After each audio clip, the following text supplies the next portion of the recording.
I'd like to call the Committee of the Whole meeting for Tuesday, September 26th to order. First item on our agenda tonight is roll call. Miller. Lancy. Here. Beck. Here. Pieper. Here. Chanzit. Here. Solfa. Here. Wolf. Here. Barron. Here. Lehman. Here. Ayazi. Here. Malay. Here. Ewer.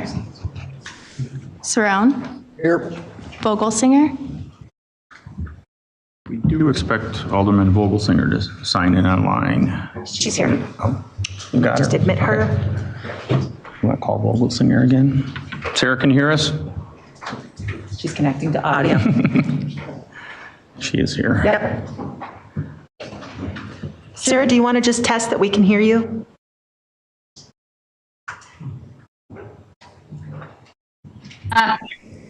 Hello, there we go. Can you hear me? Yes, thank you.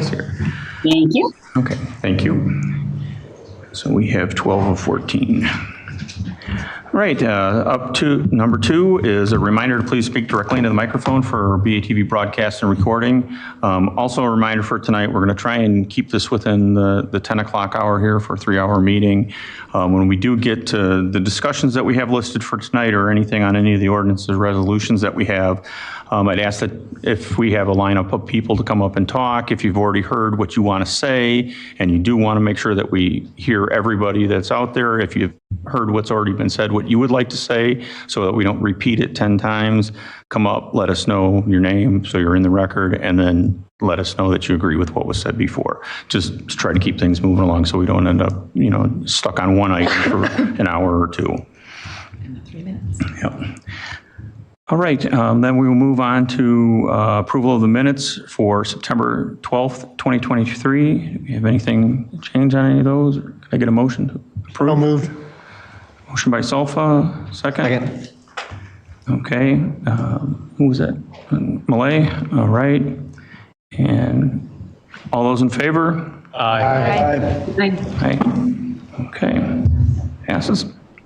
Up next would be items to be removed, added, or changed.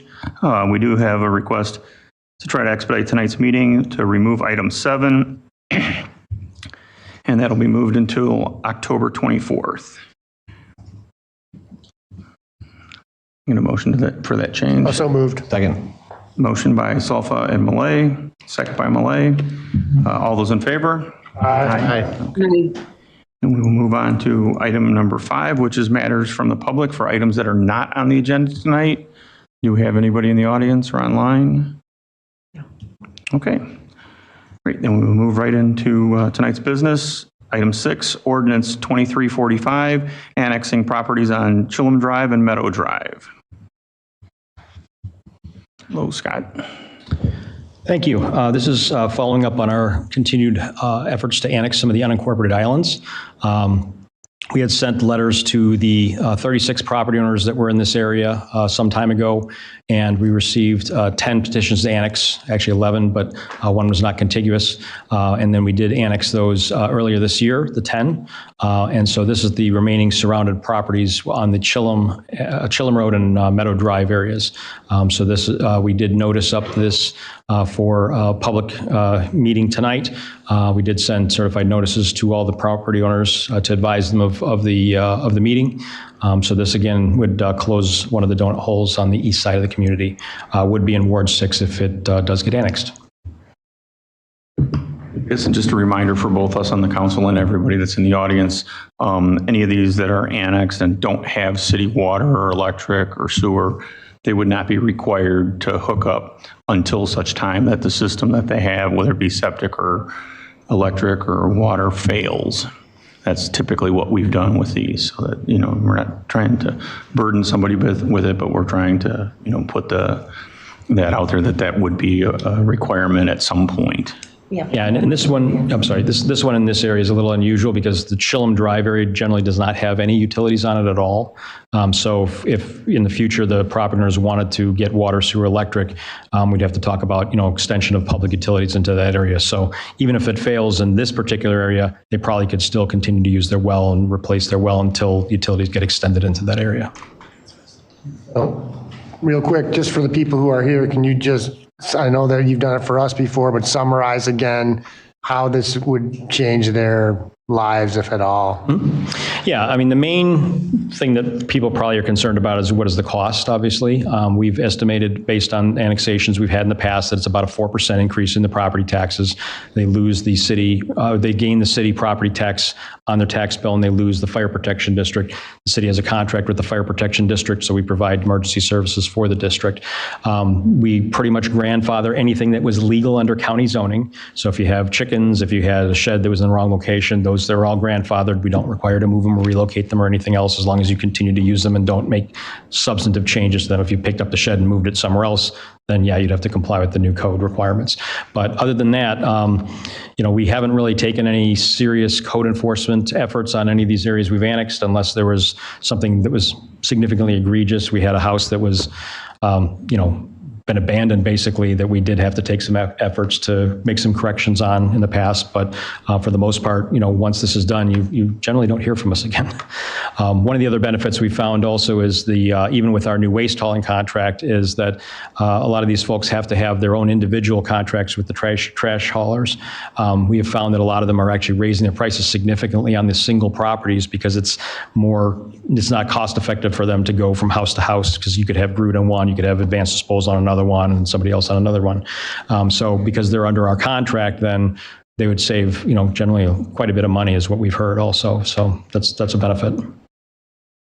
Okay. Was there anybody from the audience that wanted to speak on this item or had any questions? I did see a hand. You're going to need to come up and use the microphone, sir.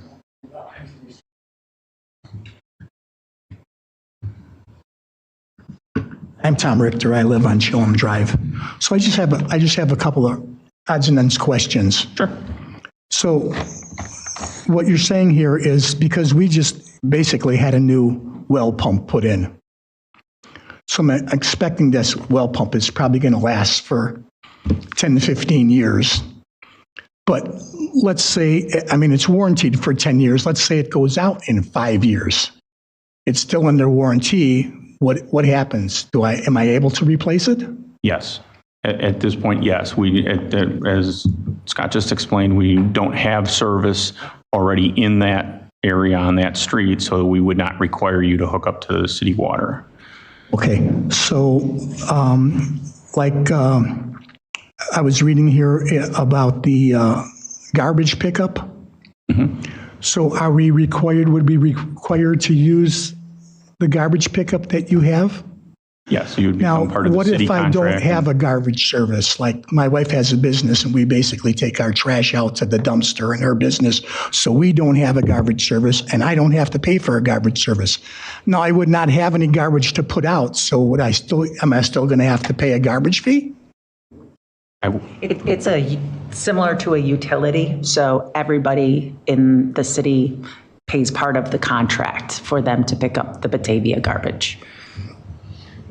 However, there is I'm not sure of, the age of everybody on the properties that are being annexed, but there is a program where if anybody in the residence is 65 or older, you can apply for a discounted rate. It's $12.75 per month. Yeah, $12.75 a month.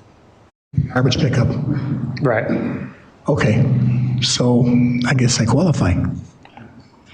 And then there would also be free recycling, Okay, that's great. so you can recycle.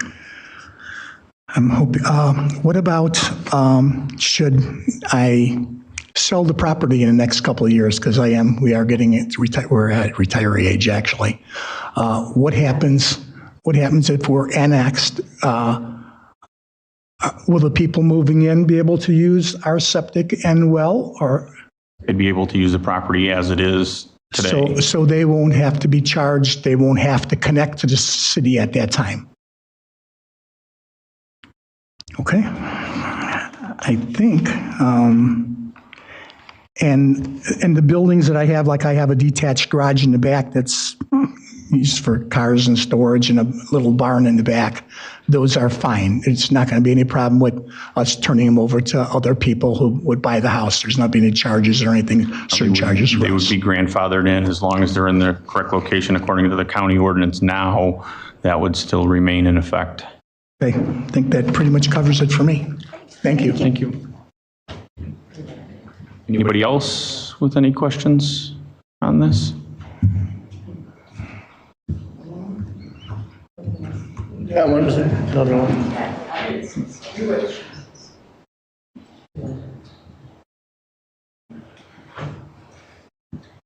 Hello, everyone. My name's Kristen Winslow. I live on Chillum Drive. I'm curious why we're doing this since we've been unincorporated for so long. I've been reading a lot of articles about you guys making some unwise decisions about electric for the city and our garbage program. And I'm just wondering, are we getting roped into this just to help pay for? Basically what we've done is, as the city has grown, there's a lot of what we call donut holes or, unincorporated islands that are within the city boundaries, and we're just trying to not have those. We've had a deal with the township for years where sometimes the township plows certain areas or the city will plow right through the township areas, and trying to be more uniform throughout our city so we don't have these little islands, where you go from one type of street to another type of street within a block, and then back to another unincorporated area. So that's what we've tried to do, and we've had quite a bit of work that has gone into this over the last decade to try to get rid of all these spots. I'm just wondering, you guys say we're getting things out of this. It sounds like our taxes are just going up. We're not getting sidewalks. We're not getting streetlights. We're not getting city water. Sounds like we're possibly paying about the same for garbage. I'm just trying to figure out what is the good for us, maybe. The other benefit too, we didn't mention yet tonight, was the fact that now if you call 911, it's not the county that comes to your door. It'll be the Batavia Police Department that'll show up. And they're exponentially quicker to your door than I'm sure that the county is. Okay, so my other question would be as far as I was concerned, I thought certified mail, you had to sign for this or no? I got mine in my mailbox that looked like this, like somebody had already ripped off the card on there that I believe somebody was supposed to sign for. I got my neighbors in my mailbox with the card already missing with their name but my address on it, so. And what the post office has been doing lately, and I think this has been a COVID thing that's continued, is they have not required people to actually sign the certifieds. We've noticed that a couple of times now that we're just getting the green cards back and not always having signatures on them, so. So you guys paid $9 to mail this out for Right. absolutely no reason? Okay. All right, I guess that's all I gotta say. If the properties there are annexed, would they be eligible for our sidewalk expansion program? Sure. And they're part of the city. And they would end up in that, and then as well as the resurfacing program for the streets, all that, they'd be available to buy parkway trees, all the things that the city has available to the rest of the residents, that would now become available to them. Okay, perfect. And also, utilities. I mean, if we've had, at least one property owner in there that had a septic problem and they had to rebuild a septic system to basically a mound system in their front yard. It cost them a lot of money to do that. And if they had the opportunity to have city sewer, that would have been, something they wouldn't have had to do. So we'd have to talk about how do we build that and how do we finance that? But, that would be, an advantage to them because we don't provide utility service to unincorporated properties any longer. I still have another question. Use the mic, thank you. Yes, sir. Hi, Judy Richter. Tom and I have a lower area home on Chillum Drive. A few years ago, they put a subdivision across from us on Hart Road, and all that water came at us. So they ended up putting a tube through our yard to go down to the street where it could then run around everyone's home to the river. It's been a nightmare for us for a long time since that subdivision was put in. Also, the water table by us is so high, even if it rains from across the way, we have water running through our property probably for a week after a decent rain. So it's always wet.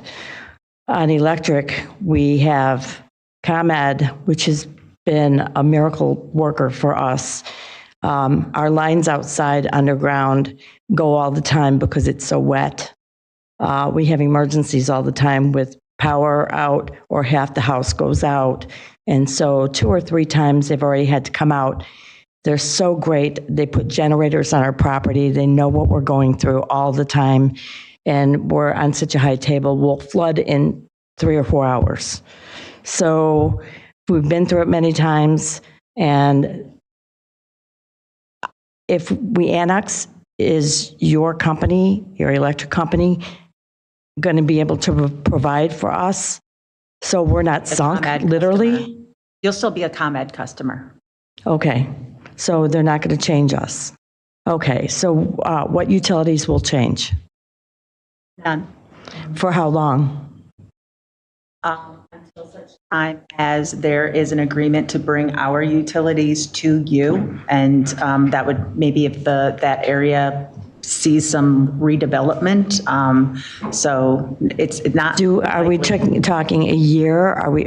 What's the timeline? It would depend, so for instance, how long you stayed in the house. Perhaps somebody who purchased your home would want to redevelop the property and put a different home on the lot, and they would want utilities. They would come to the city and find out how much it costs to connect to our utilities. Am I describing that right, Scott? Okay, all right, so we're pretty much, we have everything we need except garbage we have to pay for that we don't need, but, all right, thank you. You're welcome. Follow-up. I know we're aware of the drainage issue, and I know engineering's been, in conversation with a couple of the property owners there to try and, look into that a little further and see what they can do to address that. Any other comments? Okay, if not, I will make the motion that we recommend to council ordinance 2345, annexing properties on Chillum Drive and Meadow Drive. Second. Right, motion by Wolf, second by Cerrone. All those in favor? Aye. Aye. Opposed? Okay, that'll go on to the next council agenda. Right, then per the earlier item, we removed item 7, so we'll go on to item 8, which is resolution 23-118R, authorizing additional staff to add building inspector, code enforcement officer, and part-time administrative assistant to the Community and Economic Development Department. Thank you. This is an outreach from prior discussions we had with the permit review study, as well as this discussion about staffing in general. So we are coming to you today, I'll say it hat in hand, asking for additional staffing for the Community Development Department, Community and Economic Development Department. We are looking for one full-time person at this point for a plan reviewer, inspector, which would address a lot of the backlog that we're having in the actual plan review and inspection part, and then a part-time clerical person that would be at the front counter. We're asking for that part-time right now because we want to see how things would go. First of all, if we can hire somebody part-time, that would be interested in doing that position, and then secondly, also the workflow of where things are going. If we find that we're going to need to have somebody full-time, we will put that in the 2024 budget and make that request at that time. So we are making a request for these 2 positions to help out with the Community Development Department. In the weekly report that Laura has, we did put in there that one of the recent statistics we had is that we seen a 28.7% increase in year-over-year permits for this time of year to last time of year. So we've seen a pretty significant rise in the number of permits we had just in dealing with this year. So that's part of the reason why we're seeing things be backlogged, unfortunately. Nick? Question. That's a big increase. Why do you think that is? I would attribute some of it to the lead pipe program that we do, that we're doing right now, but also we see some of these townhome associations come in with multiple permits with driveways and roofs and siding and things like that. Sometimes that's what happens. We're also seeing a lot more renovation of people's homes. And then, obviously building permits with the townhome development. Prairie Commons was finishing up and everything else. So we see a number of permits with that. So it's a function of a number of things. Tony? So if this staffing were increased to that level, how would that compare to 2008? That might be, I think it would be still one half person less than we had clerical. And then I don't remember how many, I wasn't here in 2008. So Jeff, do you recall how many we had? I think our staffing now, as far as inspection-wise, is where we were at. Okay. But is your permitting higher levels than in 2008 now? I believe so, yes. Yeah. Look at the work that I see going on in town with driveways and roofs and everything else, siding. I mean, there's a lot constantly happening. yeah, I'm sorry. Go ahead. We've identified that and are spending money to, study this idea. I think the problem is there's too much work. And I think, we need to have the staff to be able to handle that work. Or we're going to continue to get complaints. We can do all the studies we want. Yep. I agree with you, Tony, on that. Very highly, sought out job as far as the work that we need to have done. I mean, I don't see it slowing down for a while. Nick? Sorry, Dan, if you wanted to. I already spoke, but I agree. I mean, I have mixed emotions because this is needed. I'm all for this. I'm going to support this. I would hasten to jump to conclusions as to why we're investing in this. I wouldn't just jump to conclusions that this is going to solve anything, because we've tried everything for the last 10 years, and the things we've tried necessarily haven't been the answer when logic says it should be the answer. So I will invest in this. I support this wholeheartedly. I think this is going to go a long way, but let's also wait and see where else we can improve. Yeah, and also I think in the working report, we've started our kickoff meeting with the consultant to, for the permit study. So we're engaging them, and we're going to be getting them information and moving forward with that process. It's probably going to take a little bit longer than I think we originally anticipated because of timeframes for them, not necessarily us. So it'd probably be January, is my guess, is when we see the results. Well, of that I study. also I think we'll get more use out of them to say, hey, you've got extra tools. What can we do with them? Then saying, hey, we need more of this. That's an easy or processes that maybe we don't need to do X, Y, or Z or something like that. That's absolutely one of the things that we're hoping that'll come out of the study. No, this is great. Dan? Any other impediments you can think of at the moment to working out issues within the department? Having people, do you feel like you have the technology in front of you? Do you need any additional technology? And if you do, please don't hesitate to ask for it.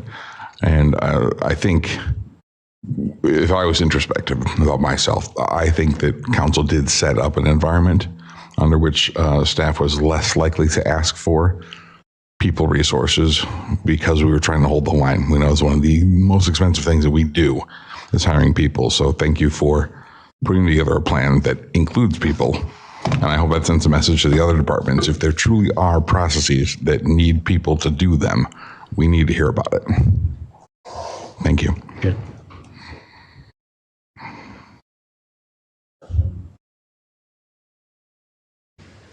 I'll make the motion that we move Resolution 23-118R, authorizing additional staff to add a building inspector, code enforcement officer, and a part-time administrative assistant to the Community and Economic Development Department.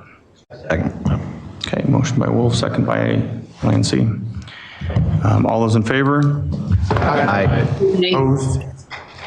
Okay, and that'll go on to council with a positive recommendation. Right. Up next is item number 9, is a discussion on changes to mobile home and mobile home park regulations. Scott? Yes, as you recall, we had a variance that was granted for a replacement trailer home in the Oak Ridge or Terrace Mobile Home Park, and a few months ago, and we wanted to.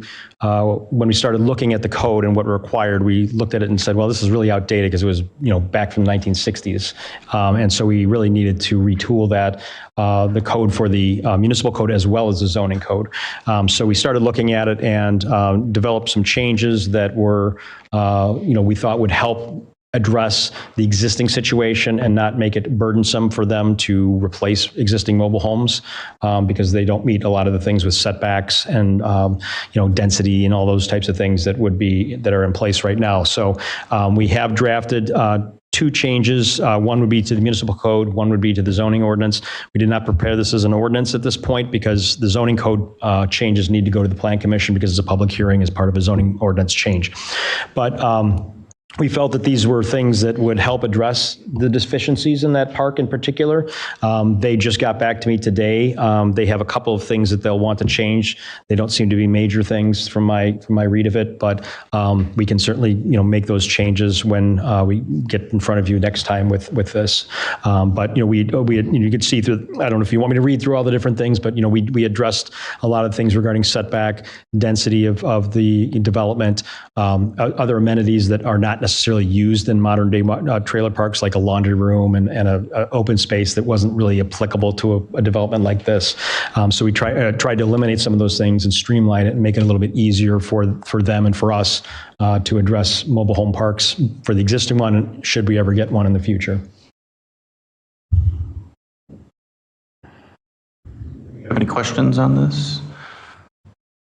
I think it's crazy that we've waited that long. I mean, I know we only have one place, but that is just that long is kind of surprising to me that we waited that long to do it. Okay, if there are no comments or questions, then I will make the motion for you guys to go ahead. To move ahead to move Plan ahead Commission. and get it into a resolution or ordinance for us so that we can move that forward. Okay, easy discussion. Thank you. Great. Item number 10 is presentation and road safety policy analysis.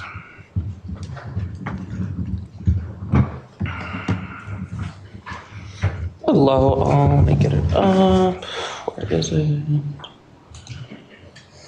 You have to share the screen. Yeah, I know. Let me find that.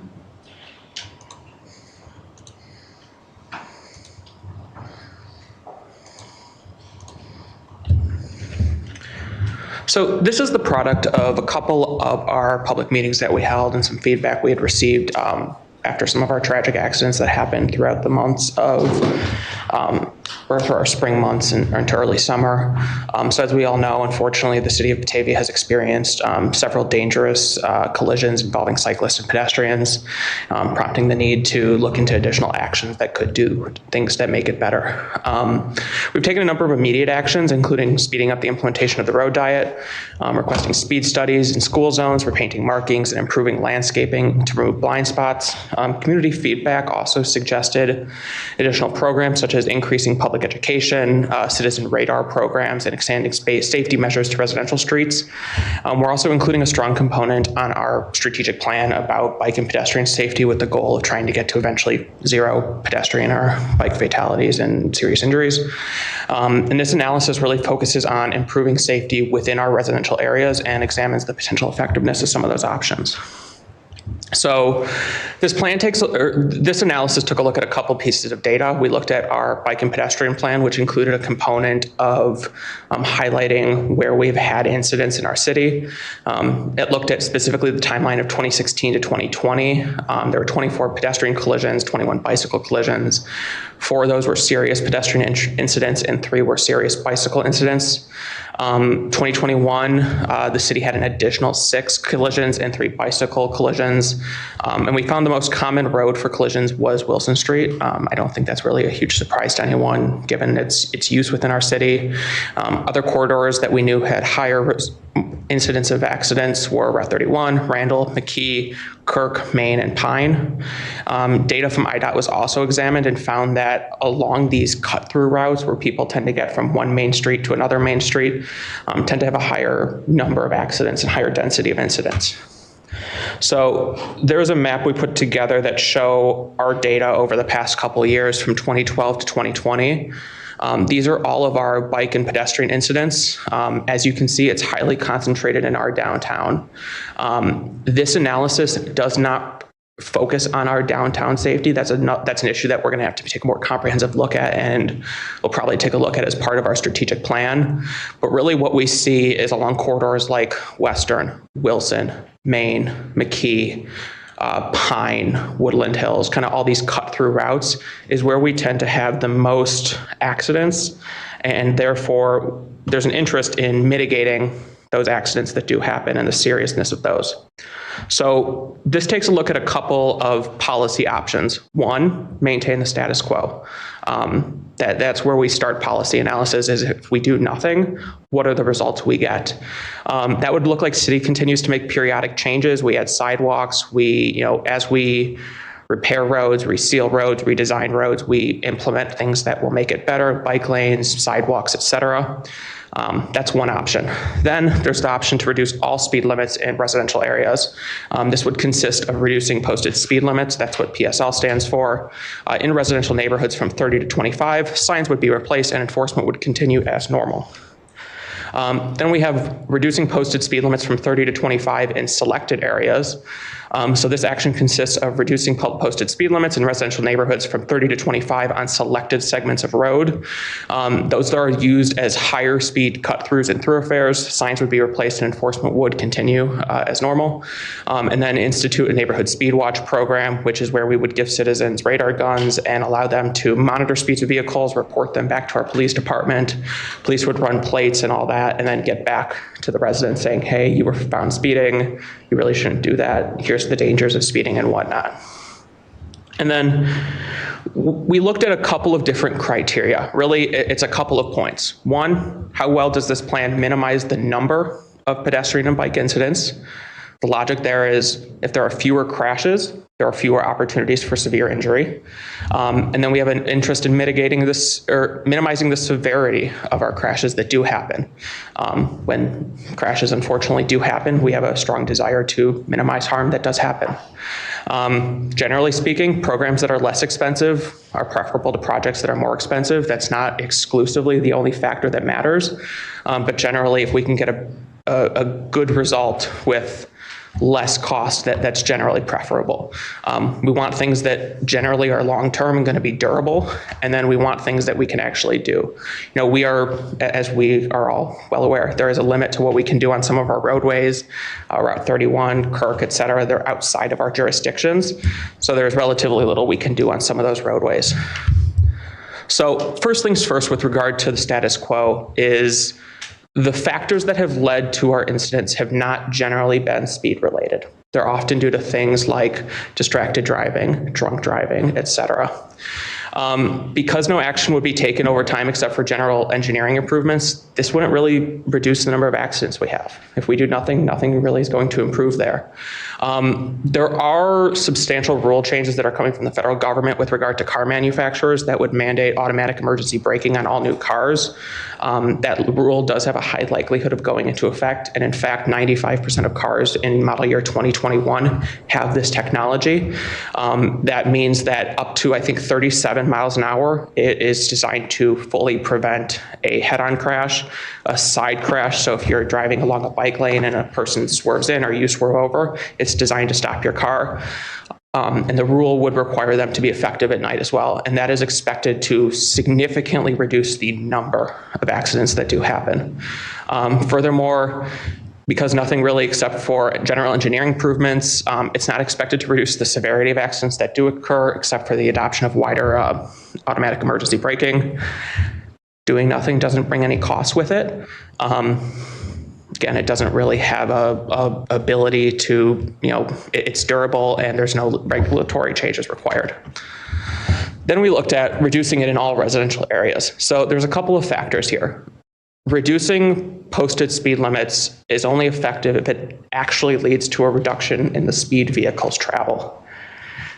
Just because you reduce the speed by 5 miles an hour does not mean cars go 5 miles an hour slower. That is just human behavior. It's what constant data has shown from across community after community who's reduced their speed limits. It does reduce speed somewhat, but not as much as we'd probably like. So like I said, it does not equal a one-to-one reduction in speed. A summary of research from Islam et al. Says they have a positive impact on reducing speed specifically on low-speed urban roads, which is exactly what we're talking about here. When Edmonton reduced theirs from 50 to 40, which is roughly 31 to 25, relatively similar to what we are proposing, they saw an average reduction in speeds of around 2.39 miles an hour after 3 months, 3 after 6, and it represents a 7.7 and 9.7% reduction in average speeds. This was coupled with education and outreach initiatives, so it's difficult to determine whether that factor alone did it, but I know in our proposal we're going to be considering education initiatives as well. We've already done a number of those with our Please Drive Carefully campaign. So that is what the data show for reducing all speed limits. So while reducing the speed limit from 30 to 25 may lead to slightly lower speeds, it's not expected to have an impact on the number of collisions that happen. And so that's one part. However, we do expect that this would have an impact on the severity of incidents that do happen. We know that a car traveling faster carries more force at an exponential rate. And so to the extent that we can reduce speed, we get an exponential benefit in the force that actually happens when someone is tragically hit with a car. So, their estimates are that their reduction in speed will lead to a 23% reduction in the chance of death, an 11.5% reduction in injury, and a 7.8% reduction in property damage. Data from AAA also back this up. At 23 miles an hour, the risk of severe injury is 25. At 30 miles an hour, it's at 50. And the risk of death for a pedestrian increases from 10 to 25% between 23 and 32.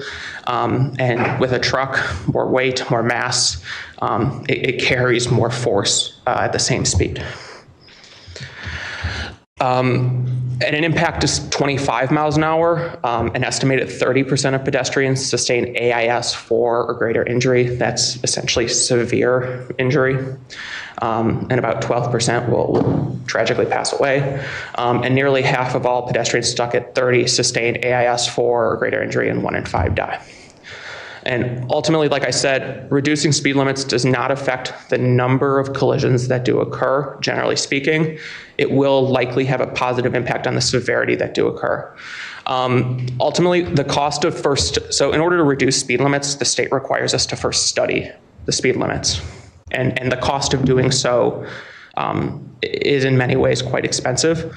And so the cost of first studying and then reducing all speed limits may exceed $100,000, and it's actually probably significantly more than that. Like I said, the durability of this proposal increases over time. And then we can only really do this on roads that we control, as we know, unfortunately. So with regard to selected areas, this action would be limited to areas identified by Public Works and police as prominent cut-through routes where speeding is a known issue due to road design and usage. As explained above, reducing the speed from 30 to 25 is not expected to have a substantial impact on the number of collisions overall. However, the data City has show that many of the collisions involving pedestrians and cyclists are happening on these roads specifically. If the roads that are currently marked 30 frequently have higher speeds, the reduction in PSLs may substantially increase our outcomes that we're hoping to get with regard to when people are tragically hit by a car. And as these cut through roads, drivers are probably more tending to speed to try to make up time. If you're cutting through, you're probably more likely to speed if you're trying to get somewhere in a quicker way. Again, at 40 miles an hour, the crash results are not good. Even if we can reduce that to 32, the risk of severe injury falls from 79% to 47%, and the risk of death falls from 45 to 20. Because it's exponential, this is the greatest change we see between two speed limits overall, and it generally leads to much more positive outcomes. The cost to study the speed along these corridors specifically would be about $23,000. And the durability of this proposal is stable over time, and like with the previous alternatives, because it's on roads that we can control, we have the ability to do this. We did research and look into a neighborhood speed watch program, and we ran into a number of obstacles. We reached out to a couple of communities that have had this, and most of them, it is sitting idle just due to low participation. If people aren't going to be doing it, it's not going to work. We also found that state regulations require only a certain number of police officers who are trained to be able to access the plate database. It would be a substantial workload, even if people are participating, and it would only be on a few staff. So a couple of recommendations based on this.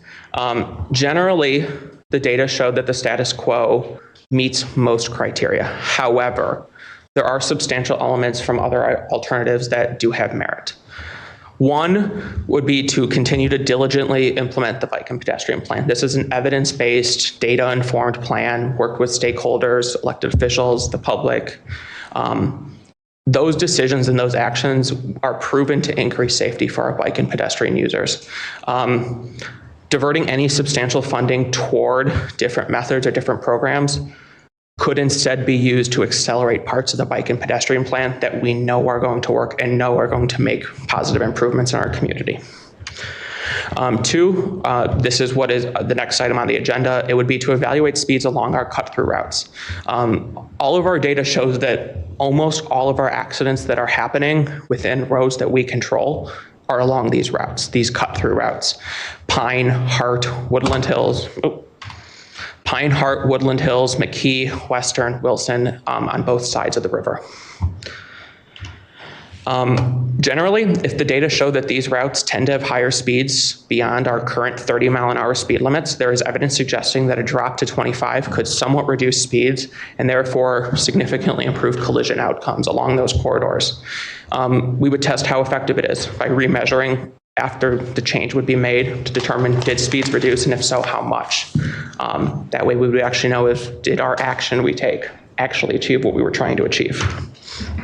Recommendation 3, increase education for drivers, pedestrian, and cyclists. The city should prioritize funding for education initiatives before prioritizing spending on other initiatives such as wholesale speed reductions or substantial changes to road design. And that is because a lot of collisions that do happen, like I said, are due to factors things that only education can address, such as the dangers of drunk driving, high driving, distracted driving, the effect that speeding will have on injuries, and safe habits. You know, it's tragic, but unfortunately, there's no amount of things we can do if someone is a drunk driver speeding. There's very limited things we can do that will lead to better outcomes there. It's a tragic reality we face, but education stems that from the start. You know, we have driver's ed programs, we have outreach initiatives, we have all these things we can do to stem that from the beginning, and that is going to lead to better outcomes over time.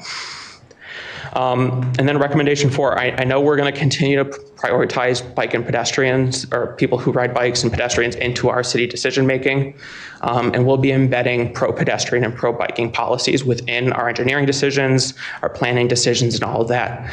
Those of you who were here this morning at our strategic planning workshop know that we had a lot of good conversations around those topics and how we can kind of embed those into our future operations. So to summarize, reducing posted speed limits alone is not expected to reduce the number of collisions. However, it is expected to moderately reduce the severity of collisions. Speed is not a common cause of accidents that do happen, but it does substantially impact the severity of those collisions, and the biggest improvements in collision outcomes happen between 25 and 40 miles an hour.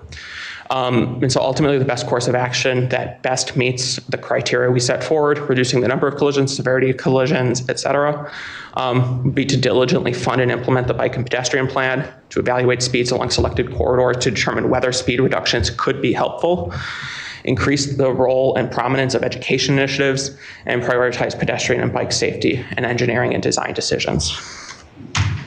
And then I will, if you would like, this map is interactive. If you want to pull it up, but basically it shows our data from 2012 to 2021, I want to say. That data is from IDOT. Whenever an incident does happen, they're required to be reported to IDOT. And you can filter it by year and look at the data and what it says. So I'm obviously happy to answer any questions and kind of walk you through anything else that, yeah. Questions? Let's start off. Leah? Thanks, Max. That was a lot of information that was very well put together. I appreciate it. I don't expect that you would necessarily have this information, this data right now, but I'm curious over the last few years, how many of these drivers in the pedestrian and bicycle accidents were Batavia residents? That data. Is that information we could... I can check. Mike Kamen helped put together this map. I can check with him. I know there was a number of other pieces in the IDOT data that we just didn't display. We can certainly look into that and kind of provide that for you all.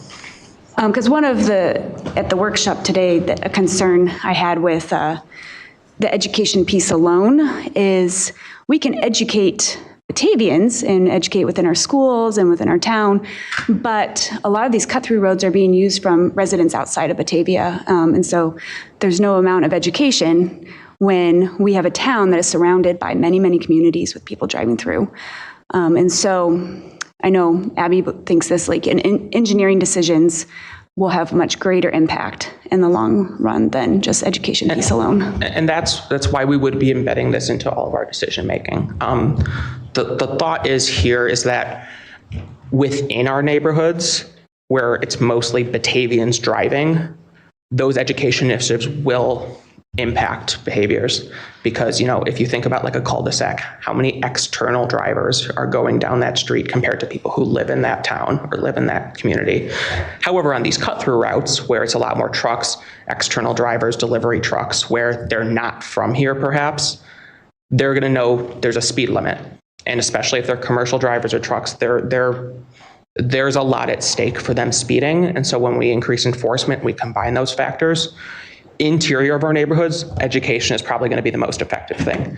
On these cut-through routes, it's roadway design and speed limit reductions. Well, and as you said, the cut-through routes are where we're seeing the most significant and they're at higher speeds, there are more trucks, and that is where most, if not all, of our accidents are happening on roadways we control. This is less a question. I do have a question after this, more of a comment. I'd argue there are other additional benefits to a slower speeds in our neighborhoods beyond just collision reduction. There's also, on one side, a greater feeling of safety, less of a chilling effect, but also other benefits such as reduction in road noise, reduction in road maintenance, it tears up our roads less, stuff like that. So it's not simply collisions. I think it's worthwhile to pursue a global or locally global solution. That leads me into my next question of, I know you mentioned that the $100,000 estimate is a very rough, low estimate. Do we have any clue how much higher it would be? We can definitely, Gary.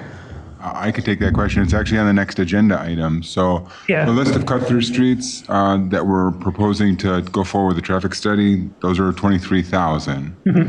So if you're going to talk about reducing speed limits on all residential streets, multiply that by many factors.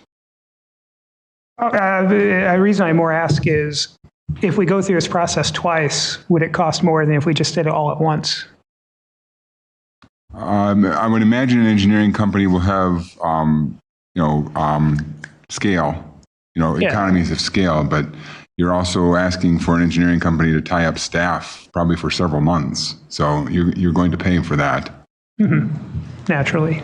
And then I do want to add one more thing. You obviously approved a contract with Qualtrics. One of the tools we're going to be launching through that is for people to report speeding in their neighborhoods. There will be a portal where you can plop a pin on a map and you can go, I saw someone speeding at this time. I see it every day at this time. We'll work with our police department to adjust patrol routes and go, all right, if we know a person every single day is speeding on this road at 4 p.m. in this car, we can give that data to our police department and they can target enforcement efforts, and we'll heavily publicize that. We'll share it with you all. We're not there yet. We're still working on implementation, but that is one of our designated uses that we will be having for when people do see speeding within their neighborhoods, we can actually target our patrol routes and target our enforcement efforts for those areas. Something that goes along with that is the deployment of the speed measuring equipment that we put out there for several days. Sometimes with the your speed lit, sometimes not, because we want to be collecting accurate data of, what are they doing without being warned that they're driving too fast, but then to utilize that data that we receive to target enforcement in the area, like noticing certain periods of day or certain days. Absolutely. Typically also, if speeding is observed within interior streets within a neighborhood, not the cut-through streets, not the arterials, interior streets, vast majority of time, it's people who live in that neighborhood. And that's where public education does come in, because it's not people from Oswego driving up just to drive around in a Batavia neighborhood. It's Batavia residents driving who live in that neighborhood who are driving around in there, and educating those neighbors and having peer pressure so that the homeowners association talks with their neighbors about speeding in their own neighborhood. Those efforts work. And going up and talking to those people who are observed speeding, because you can see the car parked in the driveway that was reported speeding through the neighborhood. People from Oswego are a problem. Yes, people from Oswego are a problem. For the record. Drive through the neighborhood. Only in and out of the public works department. Dan? So I did receive one of those letters when I was 18. I will remember that day forever when my father delivered that message to me. It was signed by the police chief. It's not a good day at the Transit household. I would have thought that Mill Street and the section right near my townhouse would have been on this list. It's not, in part because of targeted enforcement efforts. We had a lot of issues about 10 years ago. We do have an active neighborhood that does point people out when there is a problem. That absolutely works. Granted, I don't think we would design neighborhoods quite like mine is or the one next to it today, just because of, we know better. The way the roads curve, the differences in these sidewalk and driveway measurements, it's not perfect, and it actually led to more speeding. But these targeted efforts did pay off, so I would definitely encourage us to spend time, money, and resources on doing those, deploying those. This is how fast you're going sign from time to time has helped add some credibility to this. I've seen it work in my neighborhood, and there was a time there, especially when I was a new alderman, where people just seemed like were requesting stop signs like I had them in my garage. I mean, like, I've got a lot of stuff in my garage now. I don't have stop signs to deploy. But that said, it's that kind of commitment among neighbors and neighborhoods that is so effective. So thank you for highlighting that. And I do think that this is the right course to go. But that said, is there a way to nominate other corridors? Because I think we are leaving off some dangerous passes where, I'll be frank, I remember that day I got yelled at, but there are some times I am running late. And there are some cut-throughs that I'm aware of. There are people that drive substantially faster than me, and none of those streets are in this report. How would we nominate a road for a consideration if we head down this? So there's a couple of factors we can do. One, I know our police department has a number of these signs that we can deploy for those targeted instances. I know we've had residents reach out and being like, I think there's a lot of people speeding on my road. We put a sign out, we can measure that data and actually determine what speeds are over a course of time. So that's one option if people are sharing those concerns. Two, if we see a continual pattern of where we're seeing speeding reported to us via the Qualtrics tool, we're going to take action. We're going to look into that and go, if we see, 20 reports in a week along this one corridor, well, we know there's an issue there. We can put out a level of targeted signage to study it and to look at it. That would be outside of the scope of this formal study, but that can inform enforcement efforts. It can inform engineering decisions. It can inform, where we maybe prioritize tree planting or other traffic calming measures. So that is where we can take targeted actions based on additional feedback that will come in. And we really view this as a continual process. We talked about this during strategic planning today, is that we have that vision of 0 serious injuries and 0 fatalities over time. our work is going to be aligned with that. Our engineering decisions, our planning, our roadway design is going to be aligned with that vision. So over time, we expect things to continue to improve. And I think this has taken a new salience with this council and with some of the things that we're doing. The last part would be, and I don't want to put anyone on the spot here, however, to put you on the spot, Chief, I would want to hear your input first. I've heard from chiefs before that lowering the speed limit does just what you said. It increases the pool of the number of people that you could ticket. What do you think the best course of action would be for the city to take? I think based on the presentation and the data that Max has put together, it would seem, and looking at the map where we're seeing crashes and incidents, higher rates of whether it's fatalities or injury accidents, those are the areas that we want to target, and most of which are not inside of the residential neighborhoods. So I think the data kind of speaks for itself. I would recommend the recommendations that Max is putting before you tonight. The other thing I would mention is, please call us. And I know we're going to have Qualtrics up and running, but if you have constituents calling you, if anybody that's listening to this, if you're having issues in your neighborhood, you've got to let us know so that we can come out there and address the issues. We'll come out there, we'll put the speed display sign out there. One thing we've done quite a bit of this summer is we'll send our traffic enforcement officer out there with our LiDAR or radar unit, and we'll sit out there with you, and you'll see how fast cars are coming. And I think sometimes perspective that people have of cars going extremely fast, once they take a look at the radar gun and see that, oh, it's not as fast as I thought it was. I'm not saying that there's not cars that aren't speeding out there, because there certainly are. And we'll see those outliers when we look at data, but please call us, make us aware of these locations, let us come out and handle these issues. And we worked collaboratively with our police department and our public works team to go through this and had numerous conversations. Our list of streets actually grew based on additional feedback from public works and police. Alderman Chanzant, one other thing with regards to your question about adding additional streets. So the resolution on the next agenda item, we came up with a list of streets. In fact, Max just stole my thunder there and as to how we came up with that list. But it's several streets, and we came up with that list purposefully and sent it out to consultants to get updated engineering costs. And we've made it clear that if council desires to do a larger study, we need consultants to do that, because we don't have the bandwidth to do that in-house with our in-house staff resources. But if it's one street, or if it's two streets that we need to study in the future at some point in time, we can do that in-house. We can handle the ones and twos. We cannot handle the 20s and 30s. That's where we need a consultant, which is why we got updated consultant pricing, so that council can be aware that if you're going to ask for a larger scope study, this is the magnitude of cost that you're talking about.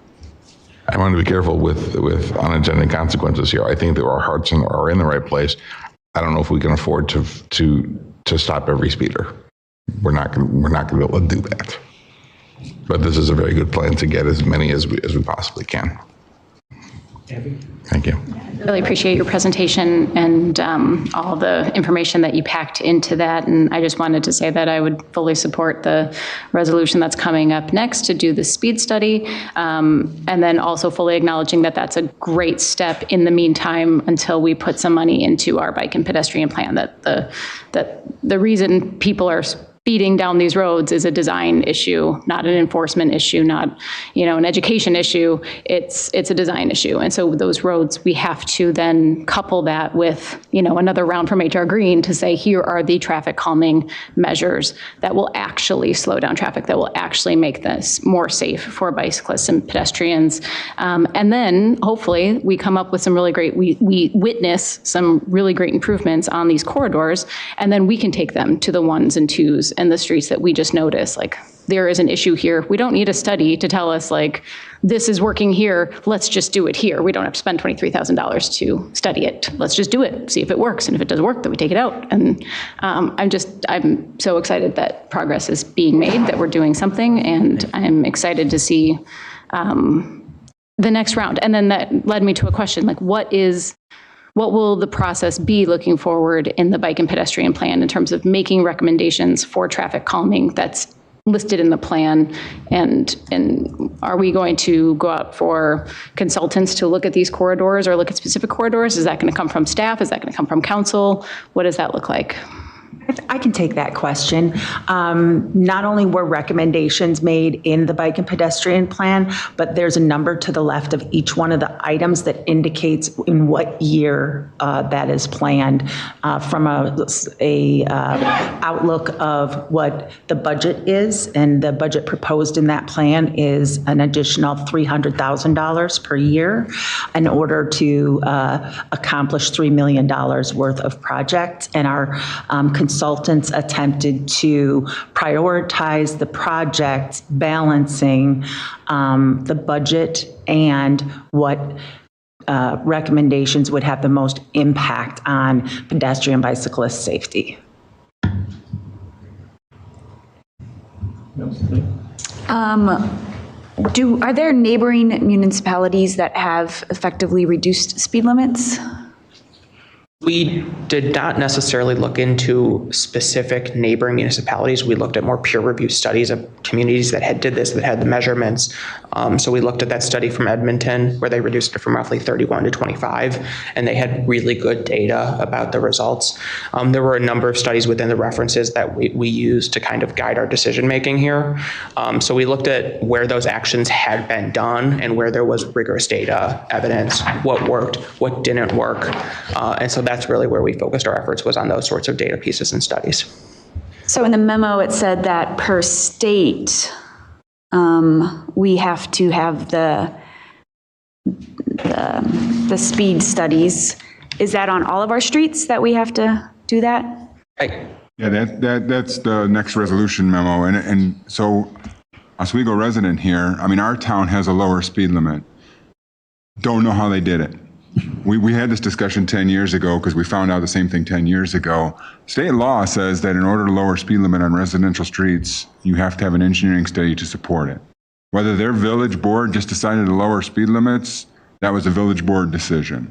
It's the same discussion, again, we had 10 years ago. So yes, there are surrounding communities that have made decisions to lower their speed limits.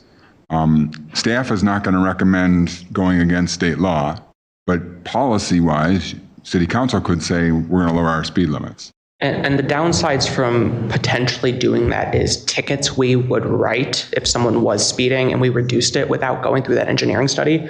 Those tickets could be challenged in court.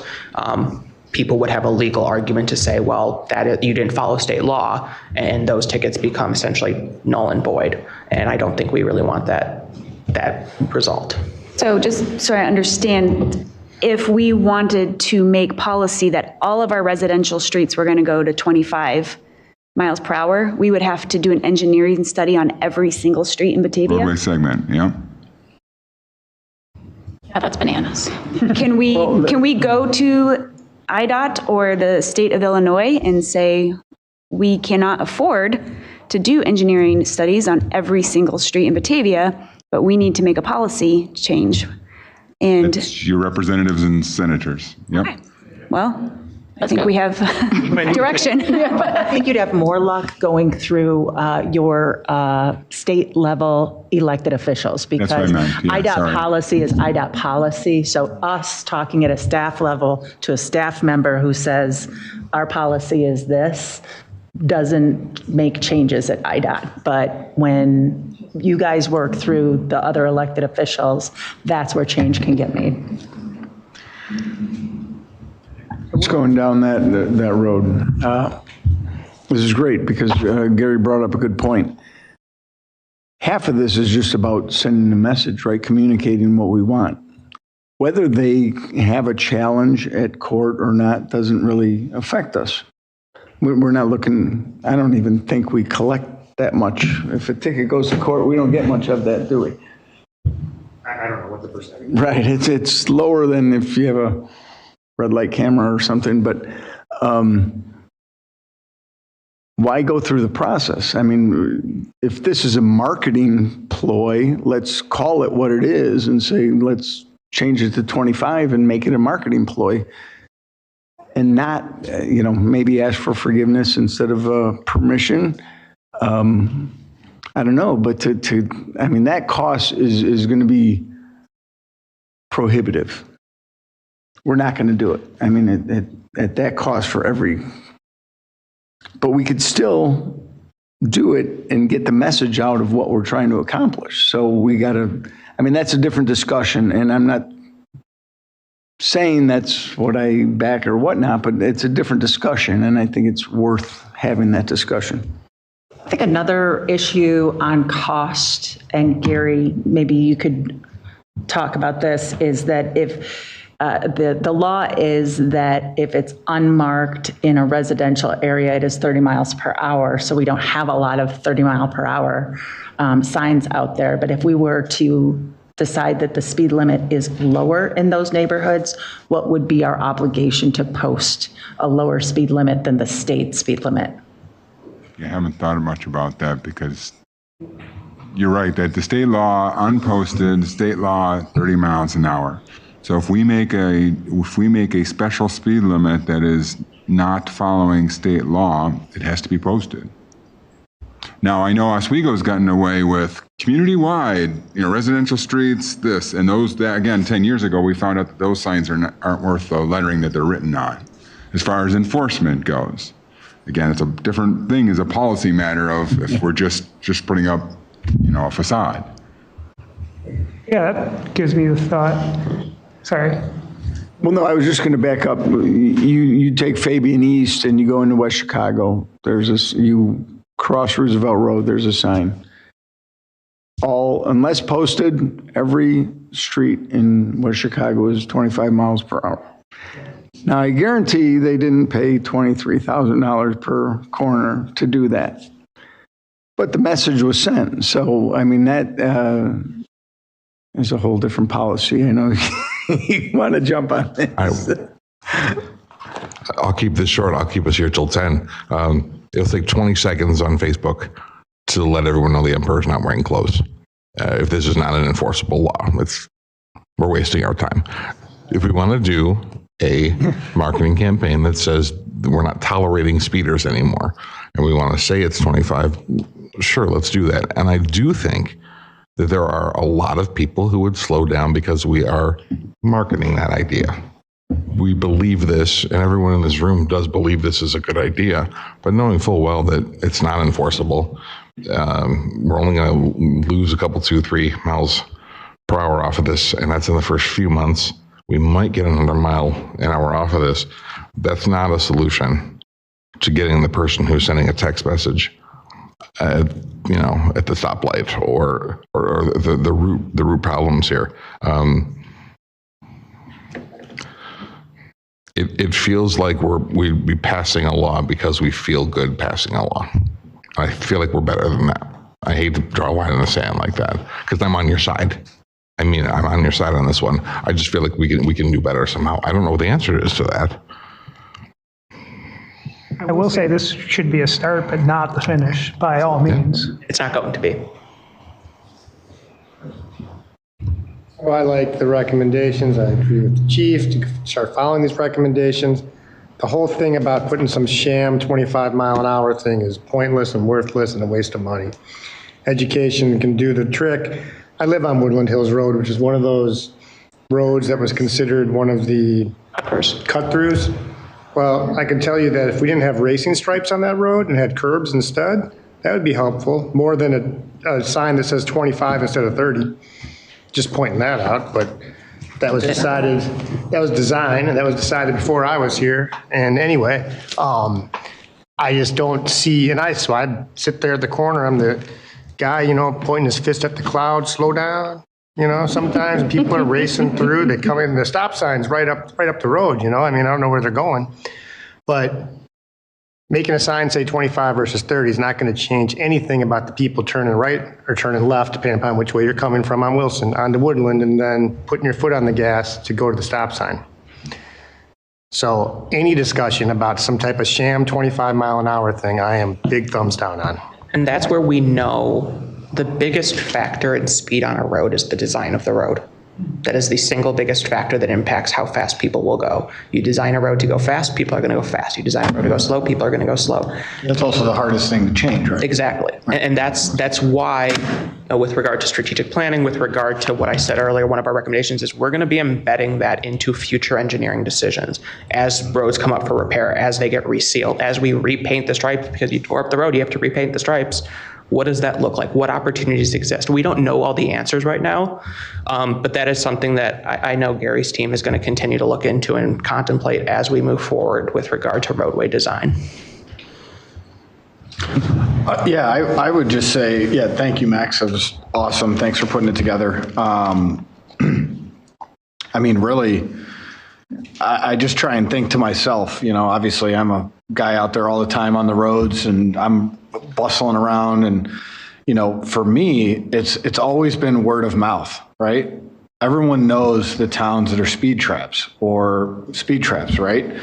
And again, 17-year-old me kicking me in the back right now, but I would not mind being one of those known communities, and the only way to do that is some, hard-nosed enforcement, in my opinion. And then the word gets out. And especially nowadays with social media, and I'm part of a number of groups that love to bitch about Batavia. So, this would give them another one, and this is one we want. So blast it on the internet, right? And I think that is one of, to Dan's credit, I like the idea because it pops in my head. But again, people just, they just move right along from that as soon as everyone tells them, oh, no, it's a fake law or it's not real or whatever.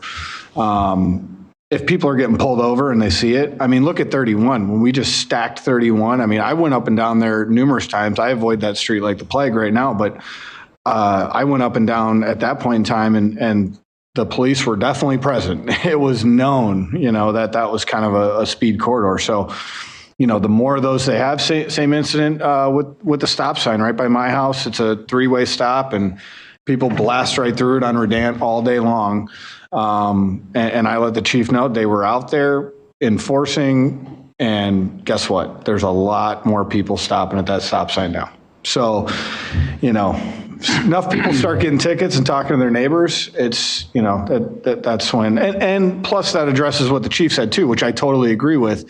Sometimes it's our perception of what's going on, and we have this nice calm demeanor about us walking down the street or whatever right outside our home, and a car goes by doing 27 and we think it's 35 or or 40 or something. So and I fall victim to that too.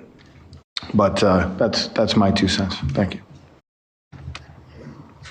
Out of curiosity, there are a few streets in Batavia that have lower posted speed limits, like South Water Street has 20 miles per hour. Pretty sure Millview is 25. How are those posted lower? I don't know the history. I got asked about those too, and I don't know the history of those. Those have probably been that way for. Some of those, when you are in the downtown, you can post them at 20 miles an hour. That's how we did River Street. Because those are considered an urban district. So those can go to 20 miles an hour. Some of the other ones may have been like the Batavia Highlands at 25. Those are originally county subdivisions. So those might have been a continuation of the county speed limit that was imposed at that point in time.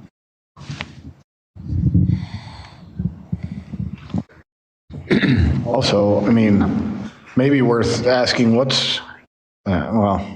we can take it offline. But what happens if we do just move it to 25? What's the consequence, I guess? It's the risk. Yeah. I think in answer to Chris's response, there isn't a solution out there. What we're looking for is incremental improvements. So if this makes an improvement on 10% of the people, then it's worth doing. We're not going to solve the problem. There's nothing we can do to solve the problem. We're looking for incremental improvements. So we have to ask the question, what's the risk? What's the potential improvement?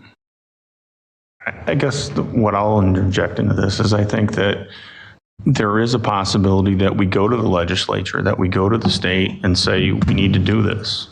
There's other cities that have it posted all around us. And how are they doing it? Did they do speed studies? Are they truly legal in where they're at?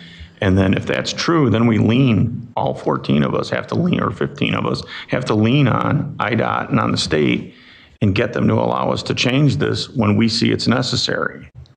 And not just because it meets the technical availability of their desire to have a speed study done before we do something. I don't want to wait to find out the next person that gets hit and killed.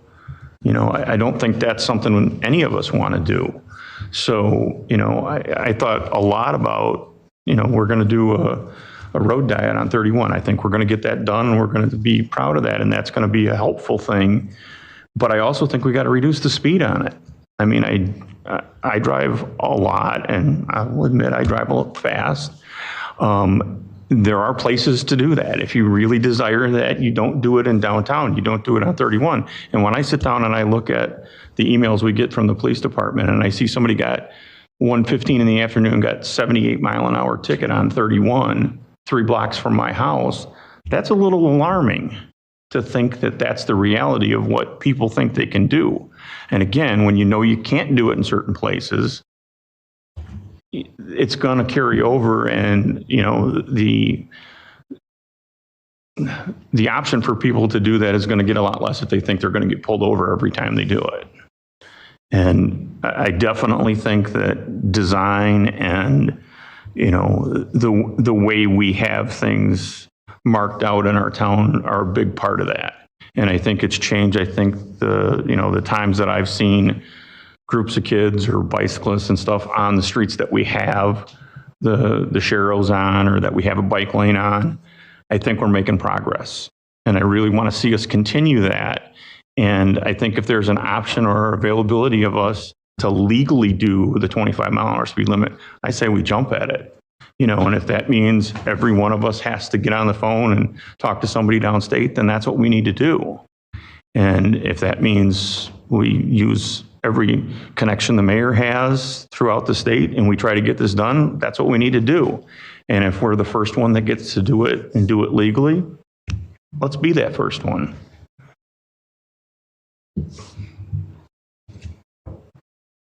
Okay, Jen? I like that idea, but I don't think that's going to be an immediate thing that we're going to be able to get done right away. Where if we invest $25,000 to look at the streets that are the issues at this point, I think that we should move forward to start addressing those. There's a lot more than just lowering the speeds that we need to do, and it's going to be something that has to be implemented over time. Not saying not to do that. We can do them parallel. We can do them right alongside each other. Okay. But I think that, to me, not an end goal, but a step beyond what we've got proposed here, is to try to do that. And I think it's extremely important as we move forward with the road diet on 31. But the other thing we have to keep in mind is we're going to lower the speed. Are people going to pay attention to it? And how are we going to enforce it? And that is we could sit there and we could be like, everything's going to go down to 25. But if our police department is off on other calls, they're not going to be able to enforce the individuals that, are going through these corridors speeding. It will be the same circumstances now, where we will utilize Qualtrics and just people calling us and saying, we see people speeding. So it'll be the same situation as today. It'll just be the 25 miles per hour versus the 30 miles per hour. So we'll deploy this. People are still going to speed. Equipment. And it's not going to solve it. We're looking for incremental improvements. But I also think that if we were to sit there and go, we're going to make it 25, even though it's not a law, we're going to get some people that feel like they're entitled, that they don't have to follow it. And they're going to be just like they do with the bags. I don't need to do this. And it's going to cause a lot more issues. They're going to be like, it is not a law and I don't need to follow it. I don't know one person that sees a speed limit and says that's not a law. I mean, if they fight it in court, they fight it in court. That's fine. But if it's not a law, they can't go to court because we can't ticket them. Incremental improvements. I did not say that we shouldn't do it, but if that is the end result of just going in and doing 25, I don't think that that's without getting permission. And that's, I guess, why I'll say things should be done parallel to each other. I really think we move forward with that. I think, looking at time already, I'd like to get to public comment on this and then move on and vote on this particular, and move from this to the next item so that way we can move that forward if that's what we so desire to do. So at this point, I think with this discussion, I'd like to talk and have public come up, make some comments, and then we'll move forward on this. Okay?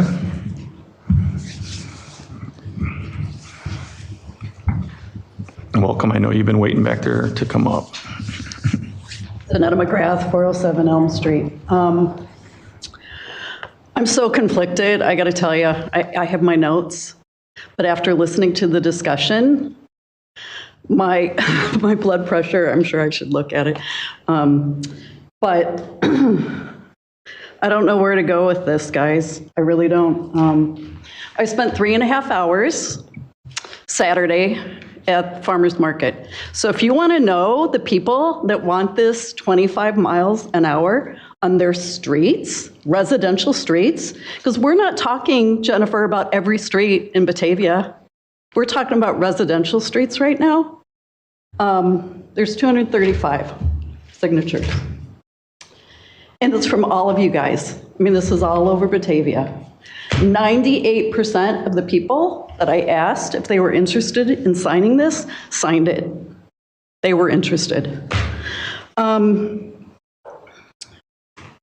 September 18th, I wrote my last email to all of you. I received 2 responses, and it was, did everybody receive it? 2 responses. One was Laura that sent me that this would be discussed tonight, and the other one was an alderperson that is not my alderperson. It was someone else. That was a disappointment, I got to tell you. That was a real disappointment to get 2 people to respond. So at the farmer's market, the folks, they wanted to chat. Like, they wanted to tell me why this was important to them. And some of the responses were, good luck. They don't do anything. Meaning the city of Batavia, the council people. Why aren't the police enforcing the speed limit? This was repeatedly a question asked. They drive like it's a racetrack on my street. I was recently hit within 2 blocks of my house riding my bike. Someone took out part of my fence. Someone hit a stop sign and knocked it down. My neighbor, Dr. Peterson, lives in Oswego. He told me that within the first 2 weeks of him taking a new position in Oswego, he got a ticket. He didn't realize it was 25. And he said, everyone knows it's 25. You don't drive through Oswego going faster than 25. I think, Gary, you pointed that out.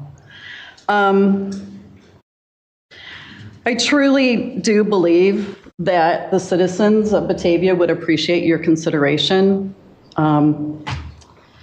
And I wanted to mention, when I was listening to the study that you did, delivery trucks are constantly going down. UPS, Amazon, they're not going 25. They're hopping out of the truck. They've got their time limit. They've got to get going. What is the cost for an education program? My granddaughter's in driver's ed right now. I'm sure she was educated. I was educated when I went through driver's ed, how many years ago? Another, thing like what we had said is you had mentioned the sign campaign. Part of the email that I sent all of you, I think it was 12 different signs that are just scattered around town. 12 different signs. One of them being one that city Batavia, the library, Park District, and who am I missing? There was 4 of them. What did that cost? Could that have gone towards the cost of the $100,000 that I keep repeatedly hearing, which I have heard from the beginning? I don't know. I mean, I'm exhausted. I'm not going to give up, but I'm exhausted. I'm exhausted hearing about the price. I've watched the millions of dollars that have been spent lately around City Hall and on City Hall.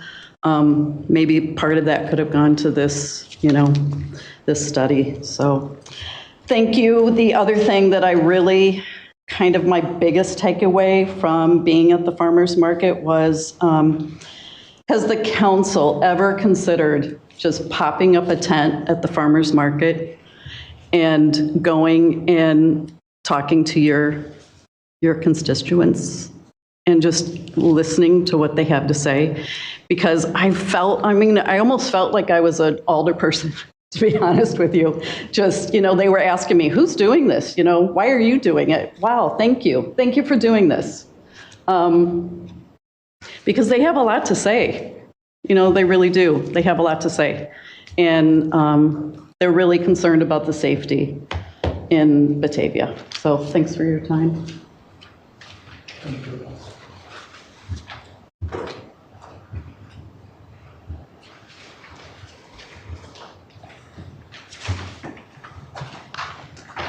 Hi, everybody. Bill McGrath, 407 Elm Street. Oh, I live with her, yeah. First, I want to thank you for considering doing this contract, okay? I appreciate it. I think it's really needed. You're right about incremental action. This just can't be over. And I think the idea of going to the legislature makes a lot of sense. So I have a few remarks, as I always do.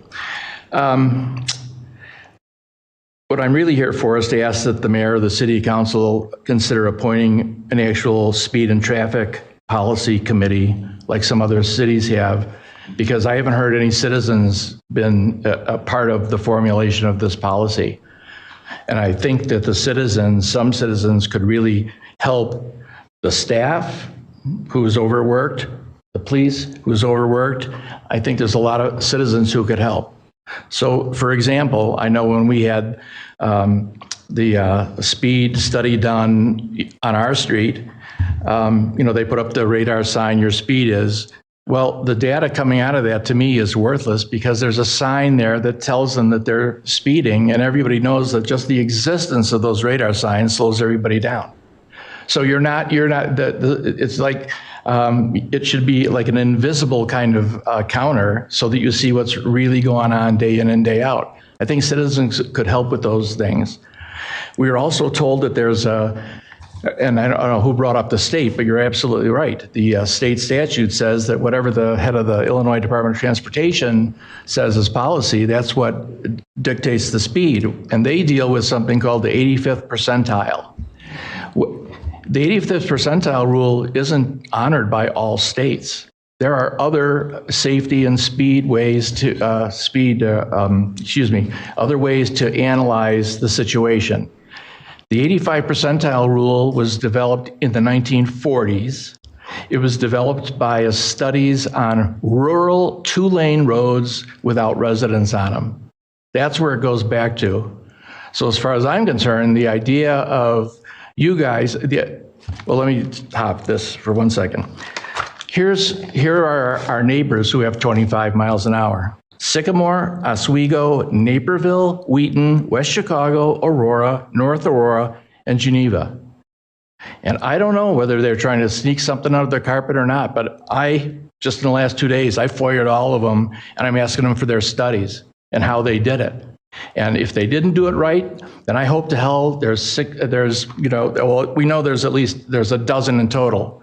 If they didn't do it right, then I think we got 12 mayors who could get together with Mayor Schilke and it's like putting the pressure on the state legislators to say, you know what, we did it because we have to do it and get rid of this thing.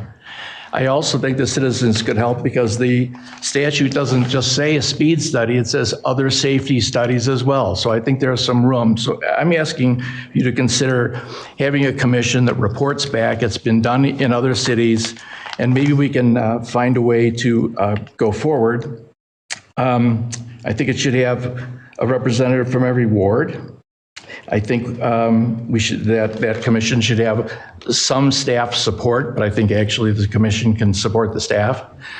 And it should have a deadline to issue a report and come back to the city and share it with you. My only other comments are, you talk about the 3 E's, education and education, engineering, and enforcement, but there was no discussion of enforcement here tonight. And the people who did bring up how Oswego and North Aurora and Geneva, you don't speed in those towns. I know when I go into North Aurora or Geneva, I am kind of looking around because the word is out, you get pulled over. That's just how it is. Why would we care if our city has a reputation for pulling people over? We shouldn't. I just think there should be 1 billion speeding tickets because there's a epidemic of traffic accidents these days and hitting pedestrians. So I could go on and on as I always do if you know me very well. Lastly, I was going to say that two things. It probably used to be right that people speeding in the residential neighborhoods were your neighbors, but it's not like that anymore. It's Amazon, it's DHL, it's UPS, it's USPS. There's people delivering Uber people. There's people delivering pizzas. All these people are paid by how fast they do something, how fast they get into the neighborhood and how fast they get out of the neighborhood. They're all great people, but it has to have something to do with it. Now, we live in an old neighborhood. I live on Elm Street. Now we're among the oldest people there, and we have this resurgence of all these little kids. And I think that those people and I think we not only deserve safety, but we deserve the feeling of safety. And I think a lot of people don't feel safe in their own neighborhoods, which is just the most horrible thing in the world for this town that we love. So the last thing I would say is I think we should go back and look at photocop. What was it, 20 years ago, Mayor? Maybe it was 20 years ago, we tried to talk to a company and do photo radar. It was going to give us traffic speeding tickets, and I think the times were a little different then, and people thought it was an intrusion into their privacy. Well, hell, we're probably on like 20 people's Ring cameras every day. Every place we go, we're on camera. And why don't we use the technology? The radar that they're having all the trouble with, they have a lot of problems because they're trying to enforce a rule that's very tough to enforce. Like, where did you stop when you were going to make a right-hand turn? That's what the gripe is. They're not griping that they break the law, but these cameras really can't tell. And it's all about how they do the reading. If you had, just as an experiment, on 31, for example, have a speed camera that maybe people don't know about, and it takes a picture and they just get a ticket in the mail, then what the heck? And it's safer for the officer because an officer doesn't have to, these days he doesn't have to try and pull somebody over on 31, which I think is a dangerous thing anyway. So I think these are the kinds of things that a citizens committee could talk about among themselves and then bring back to you some conclusions and kind of maintain the work that you're doing because obviously you're concerned. Obviously you're concerned. And so that's it. But thank you. Is there anybody else that'd like to come up and say something? We could turn them over to the clerk and put them as part of the record for tonight's meeting. Do you have a copy of it? No. Or do you want a copy of it? Maybe I could, yeah. We can do that, right? Copy those and get them back, or do you want a copy turned in? I can leave it with the receptionist tomorrow. Oh, you can, Max? Okay, that sounds good. Thank you. Carmen Hampson, 404 Union Avenue. I just have a quick comment. I appreciate the information presented tonight and appreciate that this is being brought up. One thing that I thought of that wasn't mentioned is that pedestrian injuries are now being called a silent epidemic. And I think that this information needs to be presented, that on a national level, over the last couple of years since COVID, huge jumps in pedestrian injury, and we need to be ahead of the trends. And we've got to do something, and I appreciate the incremental comment. I think that that's very important. We have to make small changes, and speeding is what's being attributed as the cause of injury. So if speeding is the issue, increase in size of vehicles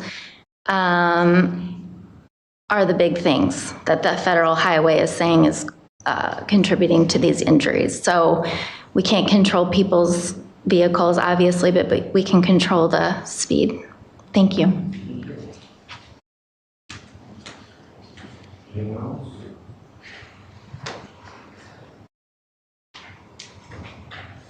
Well, I'd just like to thank two of you that came up, or three of you that came up to talk about this. I think that, we hear it loud and clear that we need to do something. And I don't think that any of the things that we have are the end answer to it. I think each thing is something that's going to make a difference at some point.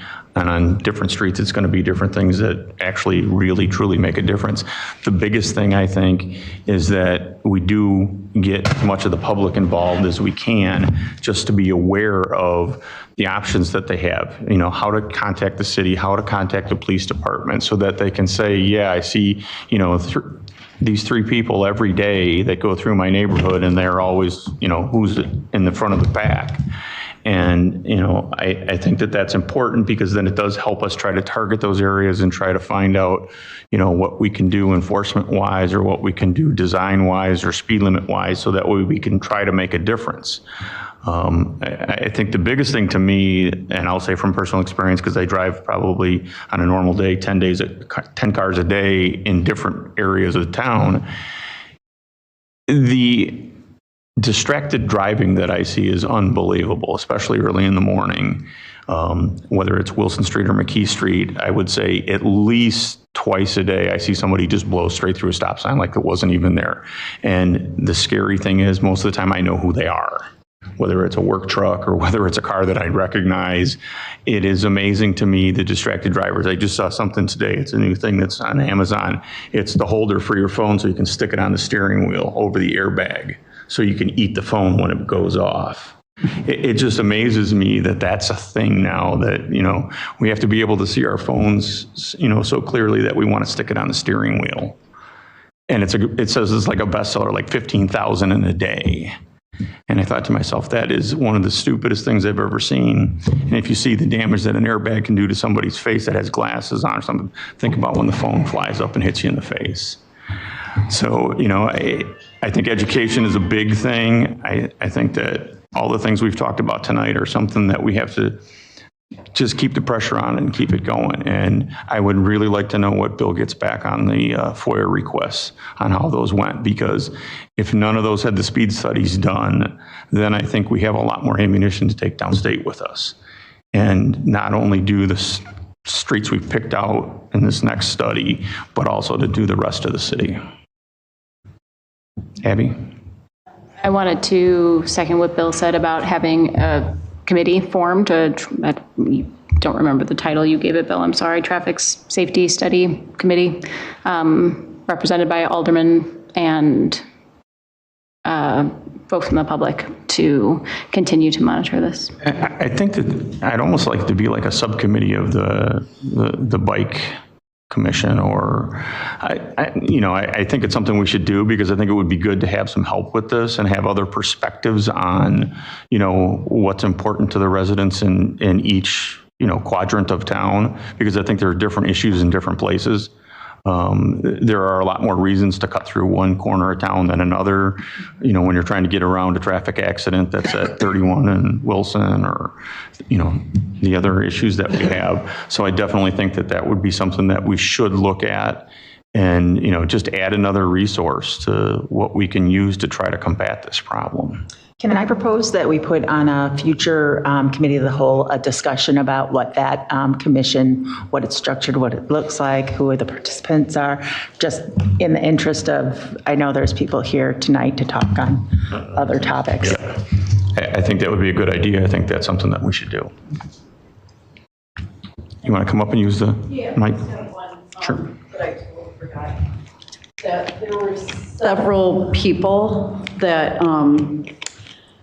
that signed the petition that were also saying, what are you going to do about the cyclists that just speed through, and the e-bikes that are becoming kind of an issue, because that's also a problem with speed and pedestrian, and just, so And that's something that we might even be able to contact the county about, because I know the county's been batting around different regulations for the paths that they control, because since the proliferation of e-bikes, that has become a problem, especially when they get into the inner parts of the cities and not obeying traffic laws. I mean, that's the other thing. We're trying to do everything we can to get the coexistence of everybody on whatever roadway we have, but yet, and I hate to single out some of the bikes, but some of the very adamant, I'll call them bicyclists, feel like they don't have to respond to any law whatsoever. Yeah. And that's something I think, again, education needs to be part of that, and we got to crack down on them. When you see 20 guys go through a stoplight around cars, and then you've got people that are trying to merge into traffic that have the right of way, that to me is a real problem. Thank you. I would say that's partially something that can also be solved through infrastructure, more clear delineations. And also, when it comes to at least the river trail here, although there is a speed limit on it, it is not posted anywhere. And people I've talked to were surprised to find out there's a 15-mile-per-hour limit on it. That's another thing, just posting limits on there.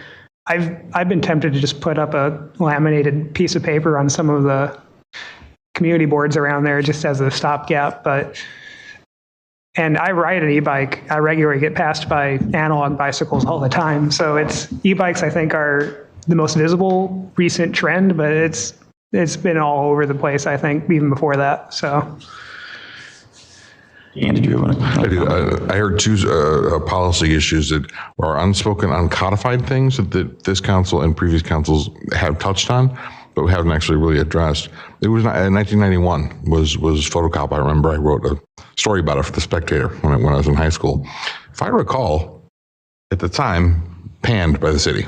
They didn't. I came down and fought it before I was ever even considering being on the council. Nobody wanted to have Big Brother looking over us on this one. I understand times have changed. I recognize that there may be a component where these things can be used effectively, but it's a policy decision.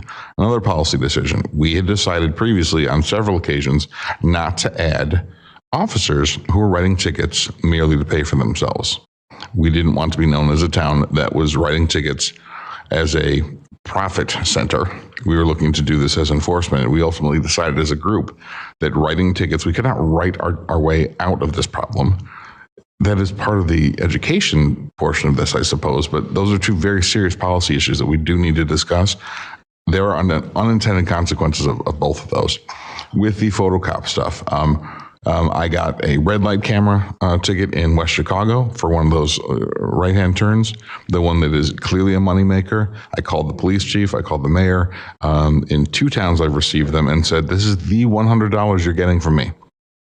No more dollars are coming from me. I won't be spending any money in your towns because as far as I'm concerned, you collected my money already in lieu of sales tax. Only got a little percentage of that. And I know they don't care. I know they don't. However, I did learn something from both of them, is there is a human element to these tickets. They can calibrate them from 1 to 3 seconds, actually 1 to 5 seconds.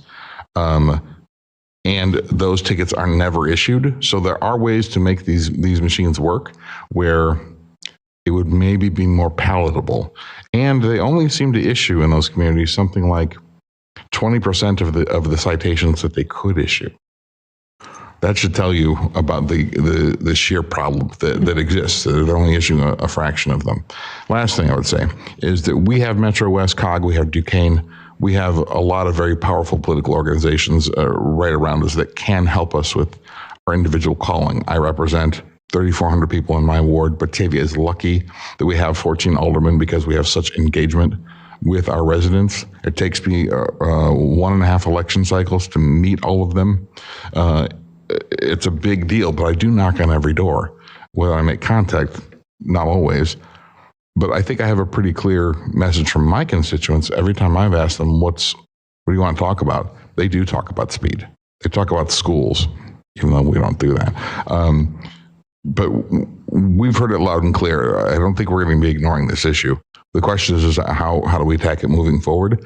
If we could get a hold of Metro West and the other COGs nearby, we're talking 1 million voters, 2 million, 3 million voters. Our representatives will listen to us if they recognize that our legislative committees of these COGs are covering this issue.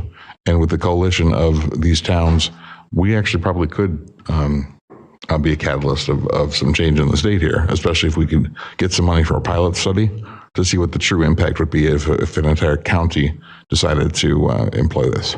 I wouldn't be opposed to that, but let's work smart and get these groups to consider them. So if Laura, if you want to consider contacting Metro West, or if the mayor would like to do that, it'd be a good first step.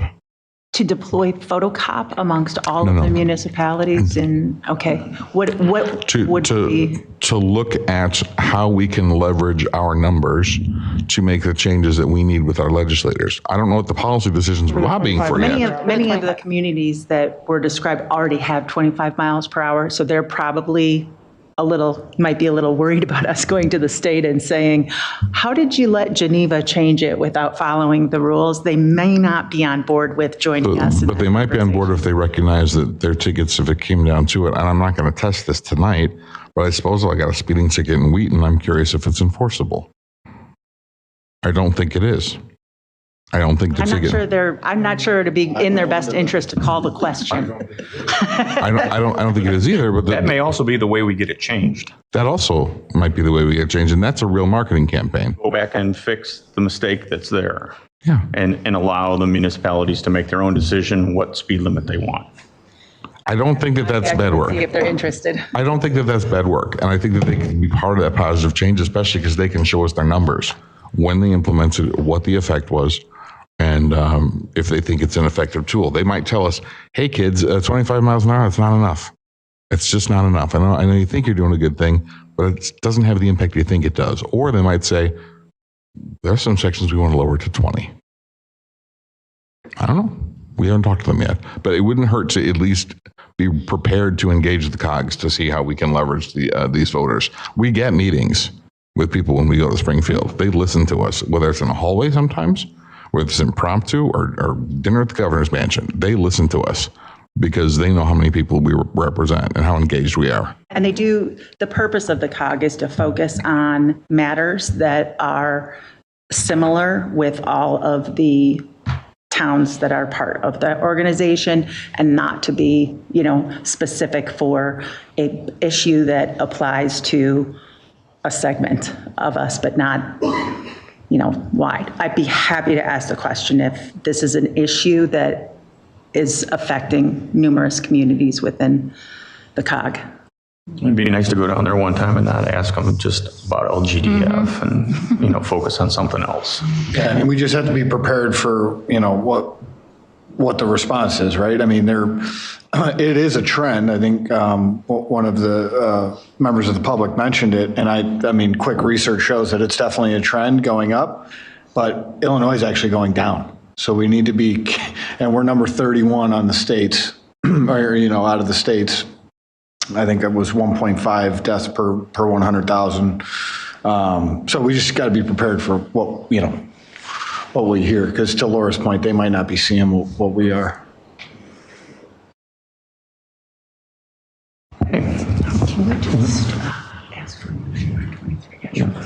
Yeah, we'll move move on now to item number 11, which is Resolution 23116R, approving task order number 7 with HR Green Engineers for a traffic speed study for an amount not to exceed $23,300. And this is kind of a direct response to where we thought we would start out on our journey to reduce speeds. I believe the contents of my memo have now been discussed pretty extensively, and if there's any questions, I can certainly answer them, but I will just jump to the recommendation to approve Resolution 23116, which is task order number 7 with HR Green Engineering for the speed study, and the list of streets have been presented earlier. I can go through those too if you need me to. Anybody have any questions? Do we want to have Gary give the list so that way at least the public can hear it and not just have to dig through the memo? It's Pine Street from Hart to Kirk, Hart Road from Pine to Wind Energy, Woodland Hills from Wilson to Geesey, McKee from Mill to 31, Western from Fabian to Wilson, and then Wilson Street basically on both sides of the river, excluding the downtown area. So. Okay. I guess with that being said, I'd ask for a motion on Resolution 23116R. So moved. Motion by Malay. Second. Second by Beck. We'll do a roll call on this, please. Miller. Lancy. Aye. Beck. Aye. Pieper. Aye. Transit. Aye. Solfa. Aye. Wolf. Aye. Barron. Aye. Lehman. Ayazi. Aye. Malay. Aye. Ewer. Saram. Aye. Vogelsinger. Aye. Okay, so that passes with unanimous 12-0, 2 absent.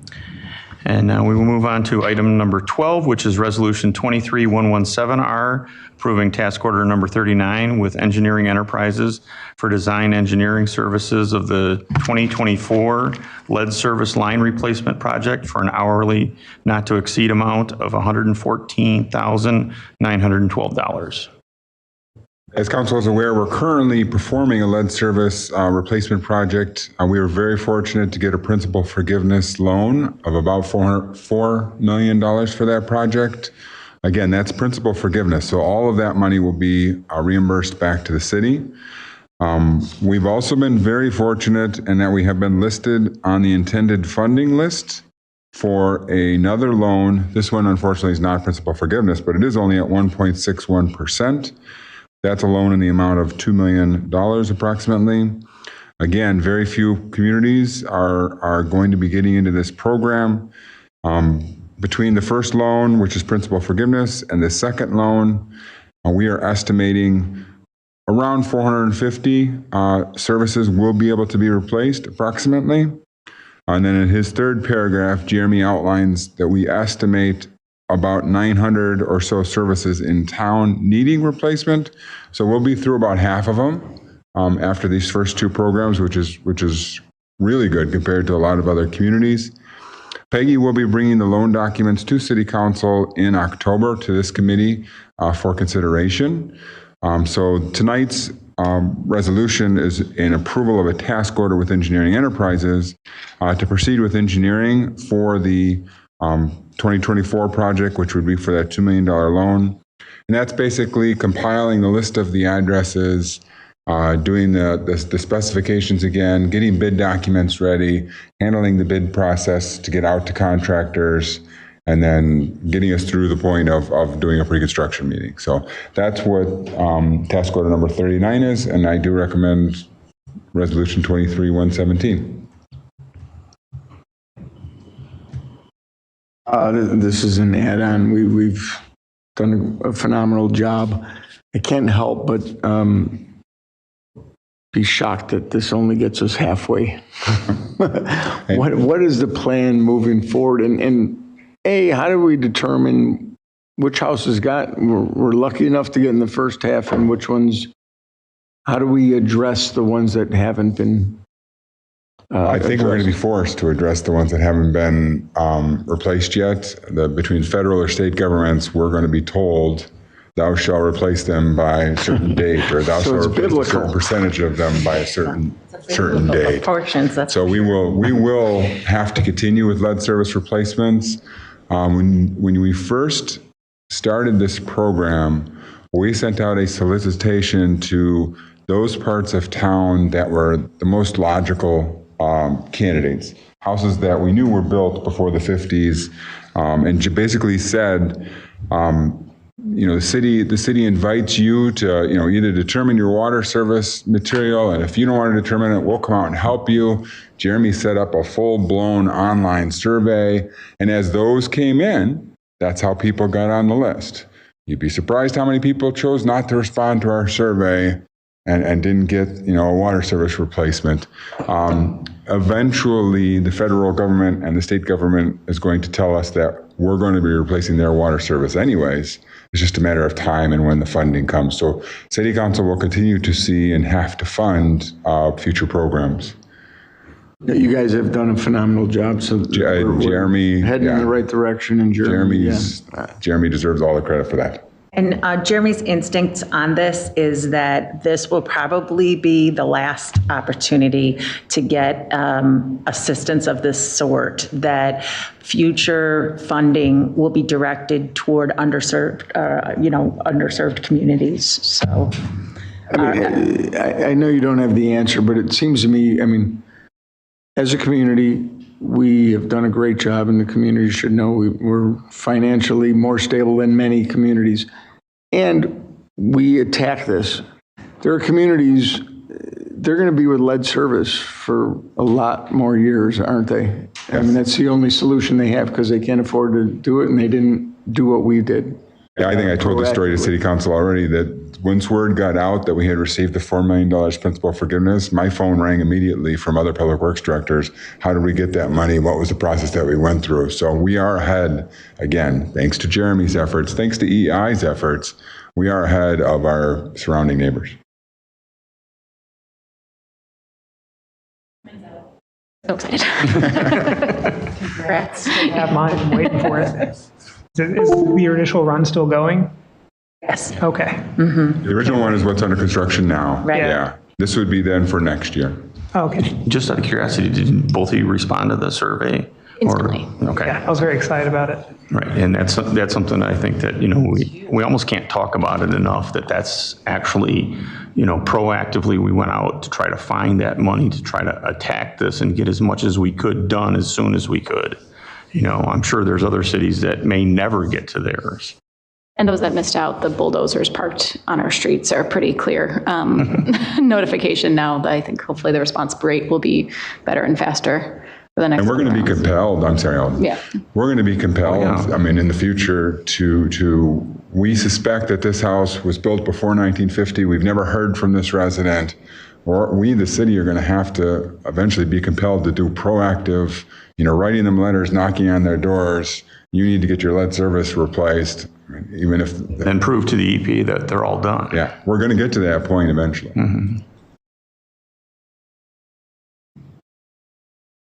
I would make a recommendation to City Council, the positive recommendation of Resolution 23-117-R, approving task order number 39 with Engineering Enterprises for design engineering services of 2024 lead service line replacement project. Second. Motion by Saron, second by Millet. All those in favor? Aye. Okay, that passes unanimously. And then we'll move on to item number 13, which is Carriage Crest design alternatives for the basin.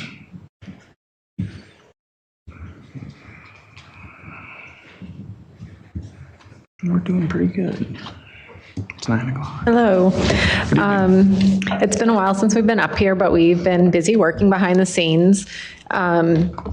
So I did post a memo, but I know there are lots of residents out in the audience as well.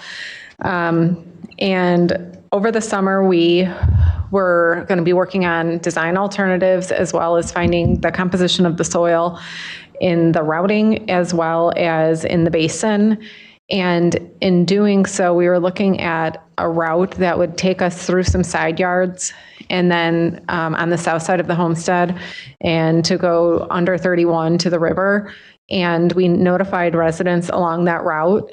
It was not a very well-received letter that I sent. And some of the residents we already had easements from on one side if it was not the route side that we were going. So I told them, we did not necessarily need to go that way. We still had access, but it was just kind of a larger hurdle than anticipated. So we started looking again. And the route that we are taking now, and we're looking at moving forward with final design, is going down Carriage Drive to Shabana and then tying into existing sewer on Timber Trail.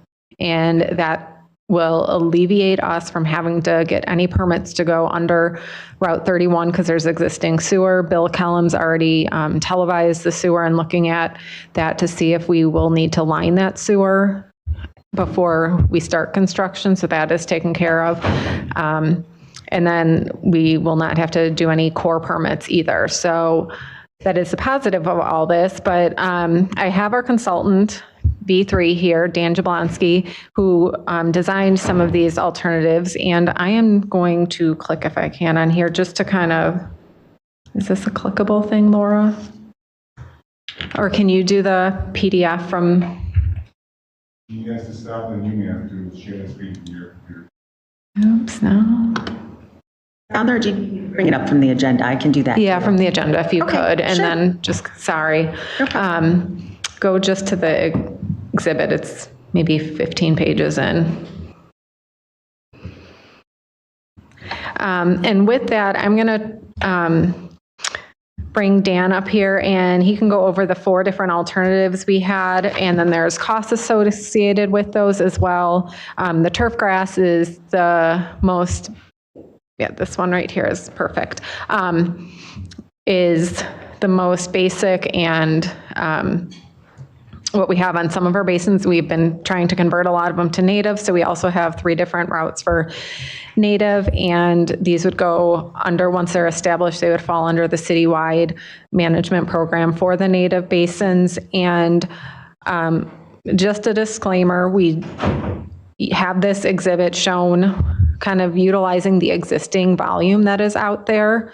And one of the items is to determine how much volume we want to provide. So this was just kind of a footprint to work with, but I will invite Dan to come up here and kind of walk through some of these options. And if you guys have any questions, feel free to go ahead and ask him. Thank you. So we were tasked with creating initially 3 different basin designs. The first one was turf grass, the second one being traditional native, and then there was one that was a shallow rooted native basin. The concern was being that this will need to be clay lined at some point to retain the water within it. And traditionally, we plant native species for stabilization since they have deep root structures, and there was a concern that planting natives within the basin could cause some drainage issues of being permeable through that clay liner.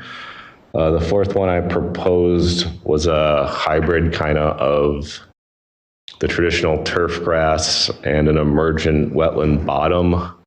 The traditional wetland species, meaning that they're in standing water, so 2 to 3 inches of water in the bottom, typically don't have deep-rooted structures because they're within water, so they're not nutrient deficient. So we wouldn't have that issue of potentially going through a clay liner, as well as turf grasses. If you know from your yard, the root system only goes down like 3 to 6 inches, so we wouldn't have an issue of potentially going through that liner. I don't know, does anyone have any questions on?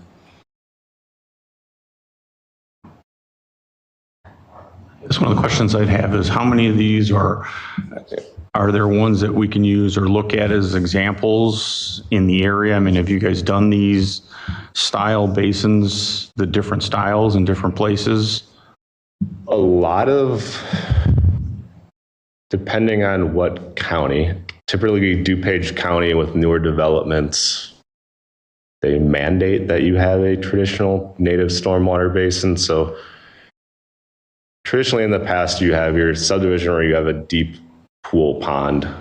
If you look at older subdivisions, we've been doing a lot of basin retrofits where you have a turf-lined basin. You can see that there's steep erosion right before the water line because turf grass does not hold soil in place very well. So each of the different options I tried putting in kind of some representative photographs if it's easier to try and find actual locations of the different options. That could be something we can put together as well. The difference between what the look of option B and C of shallow rooted and the traditional basin really is not that much different. It's just the species of plants that were chosen were shallower rooted species, but the overall appearance visually should not be that much difference between option B and option C.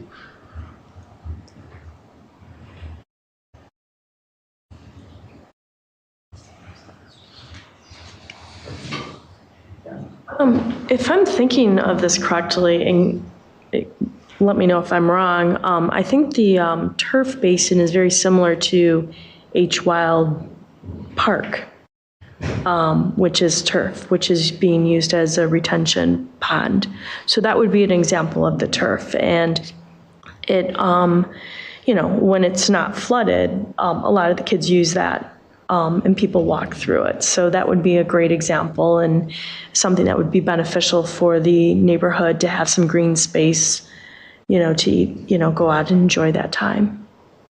I agree with that. It's used all the time. I mean, it's got the soccer goals. I used it for years when I was coaching those girls' soccer teams. And as long as there wasn't a major flood and there was ducks on our field swimming, we could have practice. But, it worked just fine. And there was never any problem with erosion of the grass or anything. And there's some steep areas and people actually use it as a hill for, little kids in the wintertime for sledding.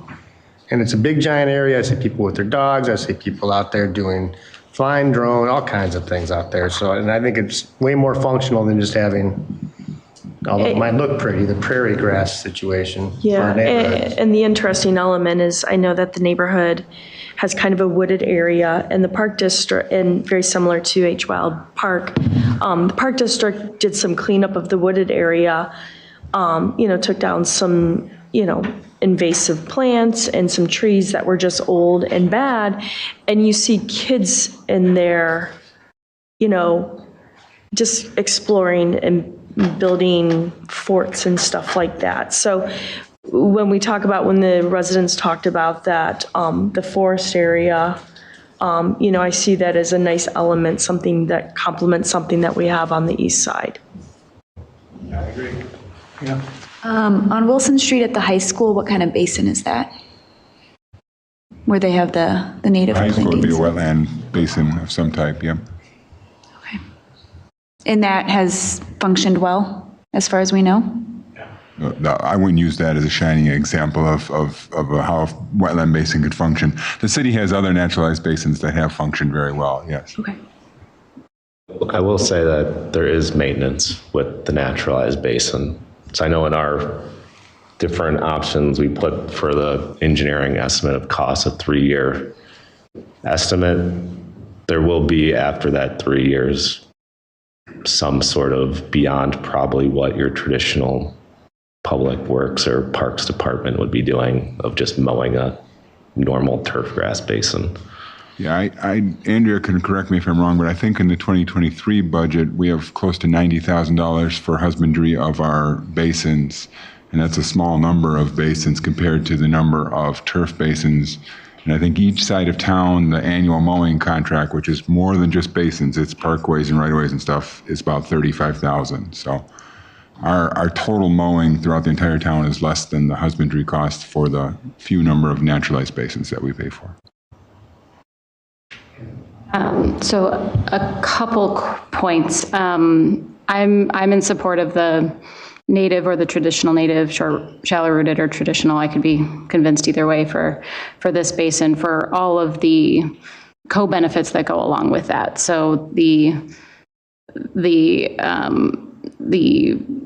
value to the residents as an amenity outside of just a wet grassy field. So I think H. Michael Wild Park is going to be a topic of discussion coming up for stormwater reasons, and there might be some changes to that one coming up to daylight some of the underground stuff to make it more naturalized because of stormwater issues over there.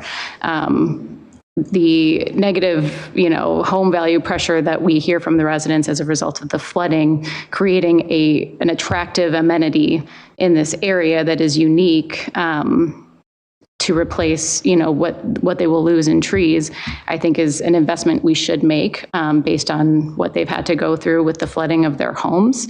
It also has the co-benefit of the filtration that you mentioned in your memo too, that these native plants filter water before it goes to our river. This is going to ultimately go either to a wetland or to a river.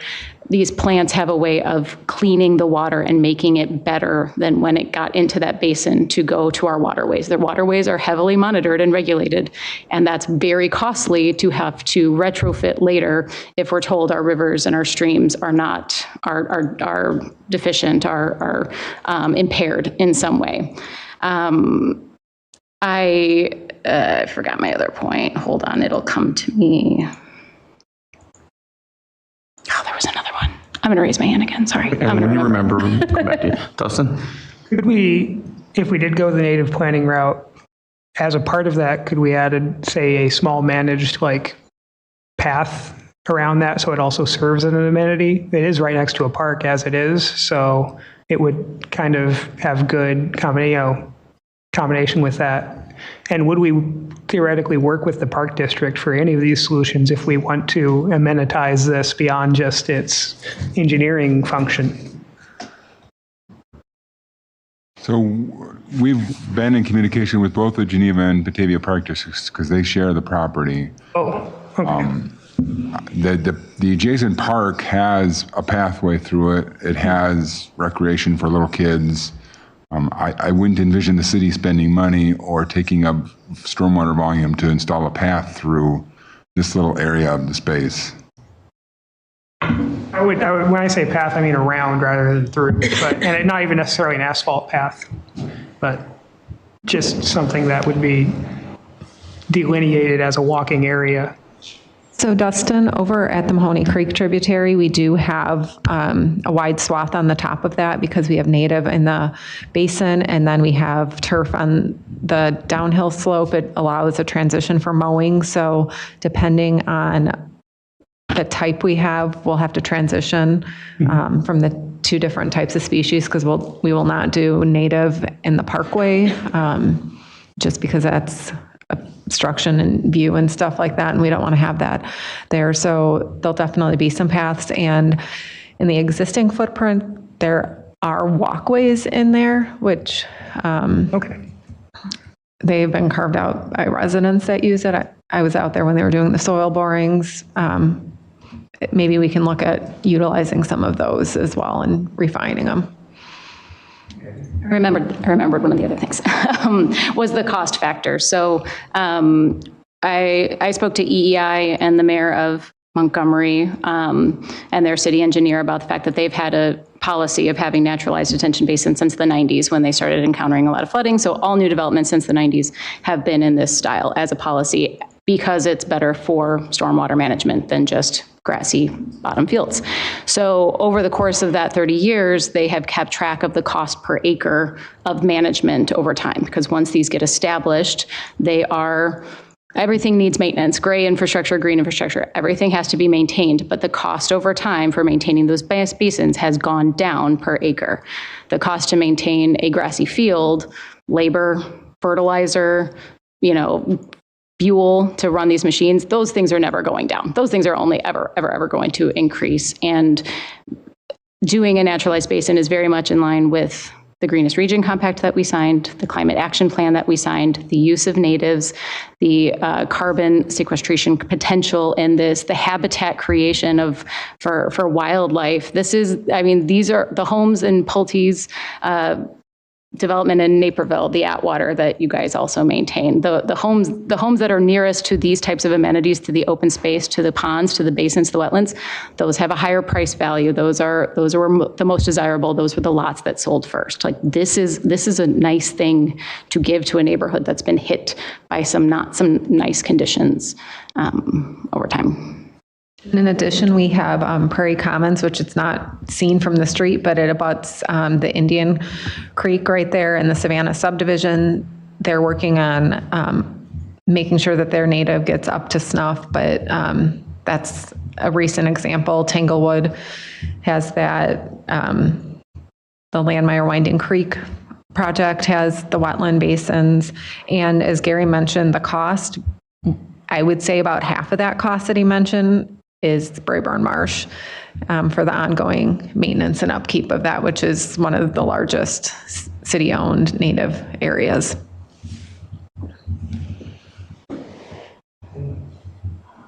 You remind me, is this what we're seeing? Is that west of Carriage Crest Park? Yes. Yes. Okay. So I briefly lived in this neighborhood when my kids were quite young, and there's still significant green space in that neighborhood for playing. Like all of that Geneva Park district comes up, it wraps around, it goes north and west of what we're seeing here. So we're not taking away any playable green space for the neighborhood kids with this. And I 100% agree with Abby that naturalized area would be really beneficial. The more we can develop that in our neighborhoods where we have, which is necessary, lots of homes, lots of cars, lots of humans, to have these natural lands is so good for our community. So, Sarah, did you want to say something? Yes, thank you, Alan. Just another vote, or not vote, but another thought in support of a naturalized basin. It is, as everything that has been stated already, environmentally more sustainable, attractive, something that would be nice to give to these residents who have been through so much. So definitely in support of the naturalized basin route. Thank you. I know the other question at hand is the size of it. So a question that you had raised about in the memo about the footprint and the bigger, the more volume for storing water. Is what's represented there, how much of the woods is maintained around the current 0.69 acres that's drawn? Currently, I believe, Gary, you can correct me if I'm wrong, Scott Haynes was going to go out there and do some maintenance, but then the project started, so he really hasn't touched that. We've had a few trees that we've gone out there to pick up, but besides that, we haven't really done maintenance on those trees in the last couple of years. But it is definitely something that needs to be looked at as far as some of the quality and the conditions of those. How much would be saved with this layout? Well, and that is the existing layout there, and that's kind of one of the questions is we're just trying to figure out what the desire is. It's a pump solution. Do we want to provide more volume and more protection, or keep it where it stands and not alter it too much? It's really very simple at this point, and that is more volume will reduce, I'll stress reduce, not eliminate. More volume will reduce risk of flooding in homes, but result in more trees being taken down. Less volume will save trees, but increase risk of flooding in homes. It's really that simple. So it all comes down to what is council going to, place the highest value on, more trees, more volume. It's really that. It really comes down to that simple formula. My vote would be that we make sure that we do whatever we can to try to eliminate the problems that they've had over there. And if that means that some trees have to come down and then we have to replant or we have to do something different in regards to that, I think at least in my mind, the main thing is to make sure we don't have flooding over there again. I mean, we're going through a lot to try to get this, what was the original problem, solved. And, I think that's something that we have to keep. I'd rather err on the side of caution and have it bigger than it needs to be, and not knowing what rainfall is going to be like or flooding is going to be like in 20 years, say, wow, this was really designed well and it's bigger than it needs to be and we don't have to touch it, rather than, wow, this only is half as big as it needs to be. Now we got to go in and take out something else so we can make room to actually solve the problem again. Well, I want to be very careful in language, though, because what it needs to be is even larger than the largest that we were proposing here. But what it needs to be is the dollar value that we all said was too much. So when we went back to another alternative, we are now asking, do we maximize that alternative, or do we make that alternative smaller and save trees? Even when it's the maximum size on this parcel, we're again just reducing the chance of flooding. We're not eliminating it. So, and I don't want to hop topics, but I do want to just make it very clear, if we're going to go with naturalized, then we should go with the shallow rooted option, because there was 4 options laid out total. We don't want to risk if we do a clay liner, because part of the point is to prevent groundwater from infiltrating the surrounding basins. So we would want to do something with the shallow roots to not affect the underlying clay liner. That was one question that I had, Gary. When we do this and we change the basic hydraulics around that area, is that going to take some of the pressure off the other basins that are local to that? So it won't change anything over off of Western or any of those? It's not level with those? Okay. That was a question I had. Dan? I do know that we have quite a few residents here that definitely want to weigh on this. There is a difference in philosophy among people in the neighborhood. Some people are very much so in favor of keeping the area as naturalized as possible, maintaining the forest as much as is possible. And there's other residents who have had flooding in their homes and are very concerned of any kind of pauses that we're taking or any kind of shortcuts.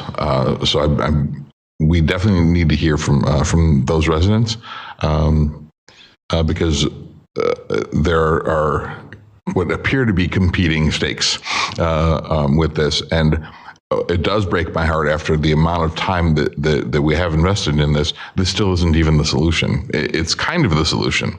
Well, yeah, and I think we need more. I think I said at our meeting 3 months ago that today, rain falls, basin fills up, Public Works doesn't respond for 12 hours till we get our first pump out there. We then spend the next 24 to 36 hours pumping while the basements are filling with water. This solution, rain falls, pumps instantly kick on. So right there, we're making an improvement. Pumps have greater capacity than what we have. Again, another improvement. Storage for stormwater, that's the question you guys are going to solve tonight. Storage for stormwater provides a space for stormwater to sit instead of in people's basin, either a little space or a larger space, while it then gets pumped out. So all of those things are going to very much improve what exists today. Are all those things equivalent to the full-blown basin and the gravity sewer pipe all the way to the river? No. But council said that's another $3.5–4 million that we just can't do.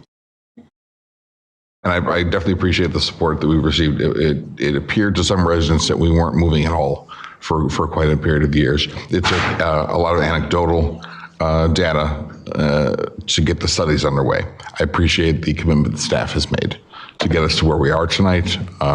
And I'm hoping that these solutions do have a positive impact on people. I thought this evening as I got in my car, the raindrops I saw on my vehicle, I don't have a flooding problem like this in my neighborhood. A drop of rain on some residents' cars in this neighborhood ruins their weekend and their week because they are terrified of what the next 3 to 4 weeks could mean, because that's how long some pumps are running. So thank you, everybody, for the consideration on this and continued support for this project, which is sorely needed for the 3rd Ward. Okay, now that I think we are done discussing this, before we, I guess, maybe talk about a vote of what design we want, I know we have residents here. If you'd like to come up and speak now, if we could try to keep it, as quick as possible. We would like to hear from the residents that are here tonight if you want to come up and say something.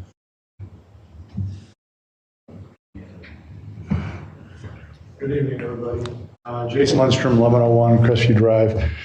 Want to again appreciate the effort and progress. I know it does seem slow at time, Mr. Chanzit, but it is progress still. So this is definitely a complex issue that I can appreciate what you're putting in there, Gary, and your team to get this solved. So I appreciate you guys willing to take input and hear from the many people here. Ultimately, I would actually push back to the engineering here and say, how do we want this design? And what does the engineering tell us?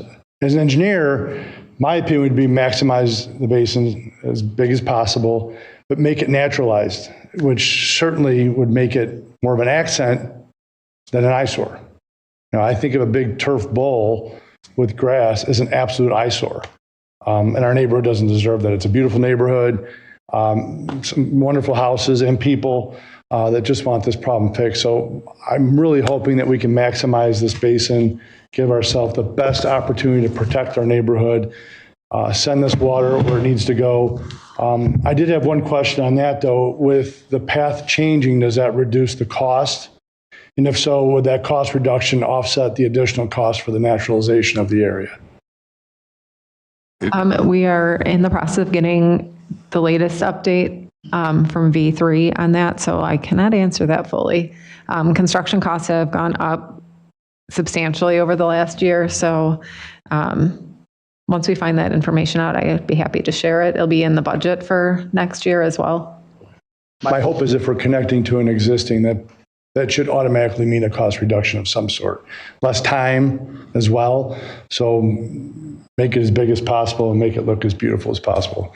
So that's my vote. So thank you again. Appreciate the time and consideration. Thank you.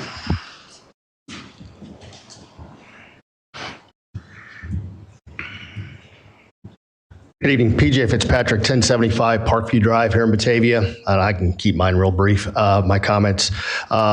Again, thank you, Andrea, Gary, the staff, folks at V3 about moving this forward. It's very, the positive traction and momentum we've seen on this project in the last couple of years compared to before is very, very welcoming in the neighborhood.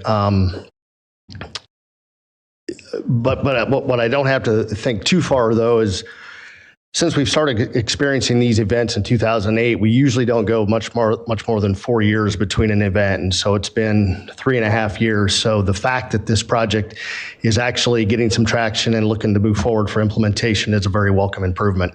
Similar to the statements made at the last meeting, in terms of priorities, I think the ask is that we continue to maximize the flood benefit of the project while also maintaining a design that's sensitive to the context of the neighborhood.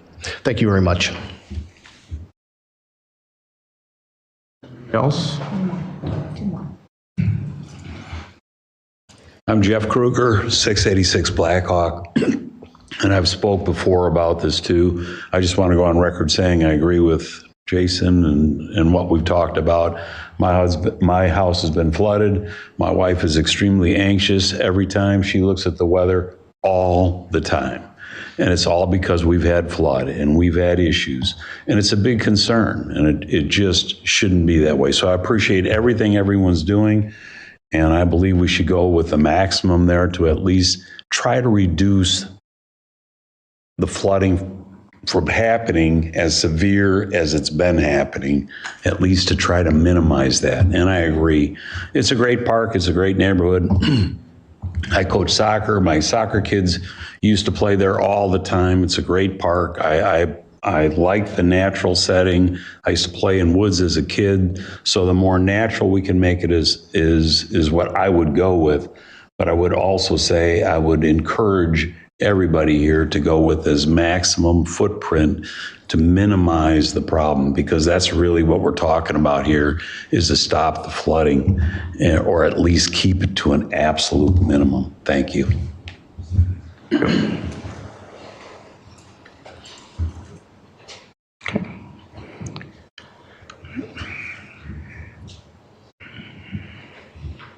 Hello, I'm Brian Murphy. I'm at 1060 Pontiac Drive, right on the backside of where the basin currently is and the forest is. First, thanks for everybody for keeping this going, the project going. We have suffered some severe flooding ourselves over the years and some structural damage as well to our house over the past almost 20 years that we've been in our house and subdivision. So we're very pleased that this is getting to this point where we can finally see a light at the end of the tunnel and a workable solution. I'd like to relate that in addition to the issue of flood control, which we're talking about right now, of course, the basin project in general does affect our home and neighboring homes around the basin and across the street on Parkview as well, with something that might be considered a bit of a double-edged sword for us homeowners and people who live there, that of basically mitigating one problem, the flooding, and potentially creating a bit of another problem for those of us who live there right now and own homes. If we don't preserve a reasonable, emphasis on reasonable, tree border around our basin, this can create a detrimental effect for our homes and our neighborhood, and I'll explain more.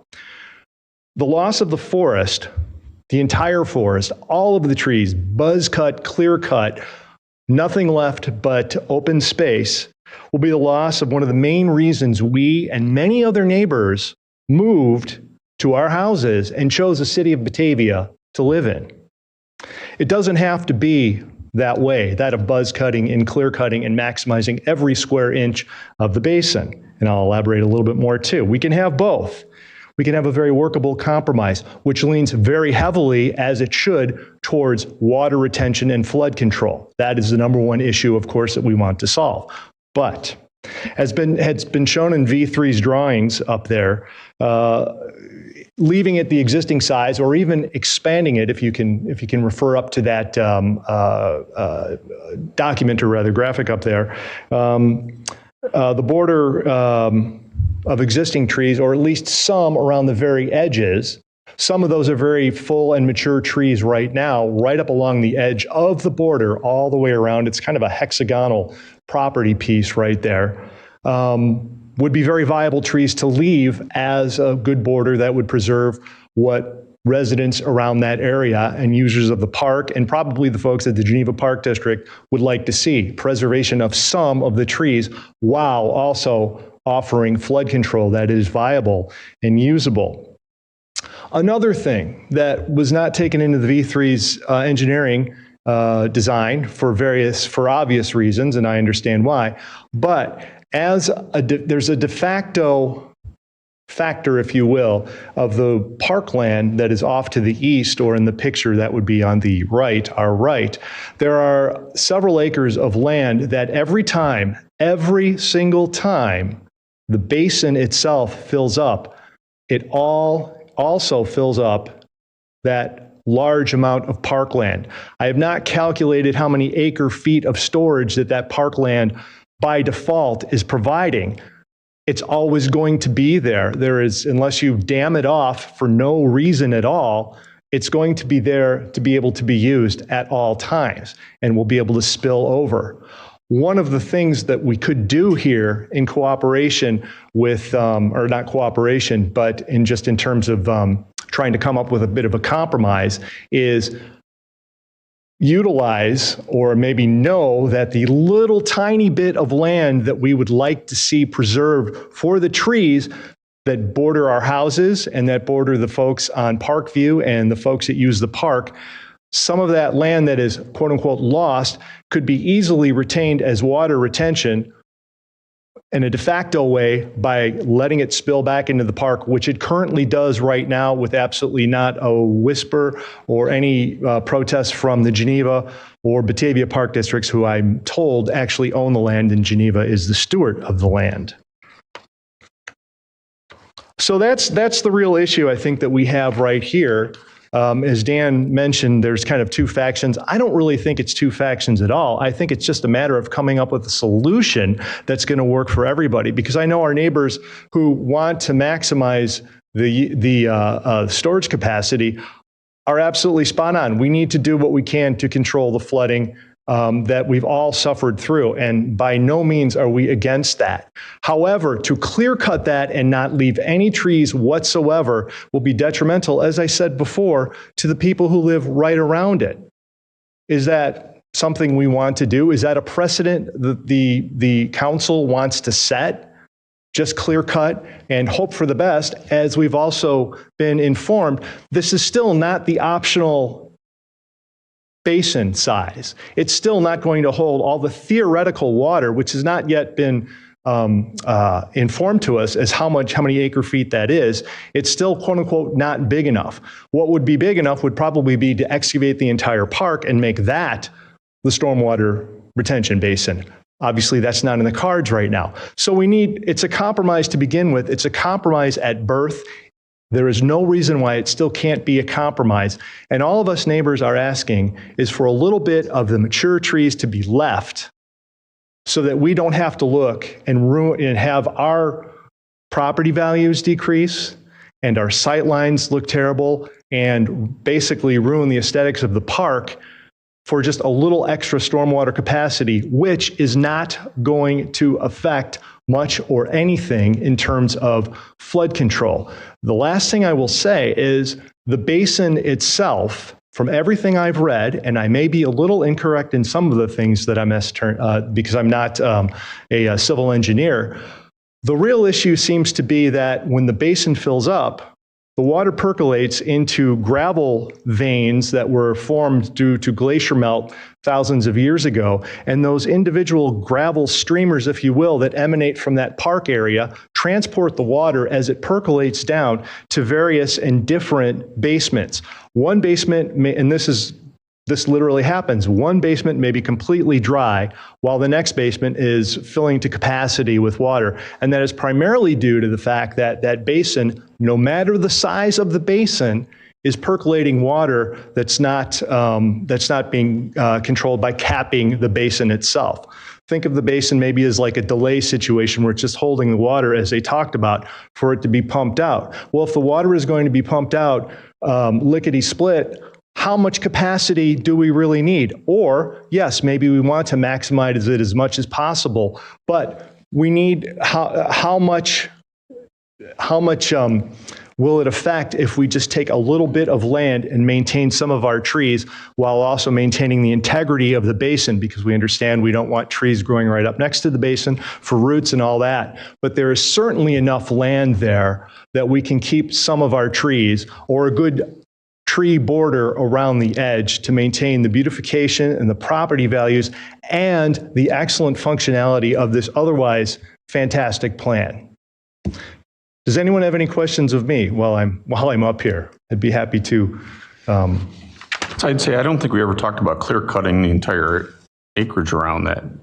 We'd have to remove some trees, but not all of them. Right. After a previous project, we just wanted to make residents aware that by making way for a basin, there is potential for tree removal. We still haven't fully determined it. So I know it's been mentioned many of times that they want to keep some, and we will be working on identifying which ones are the high quality and that are in a desirable location and able to be worked around throughout the plan. I think that'll be the combination. It'll be, are they in the right location? And are they a desirable tree species? We're probably not going to keep a box elder, but if it's a nice oak tree, we'll keep an oak tree.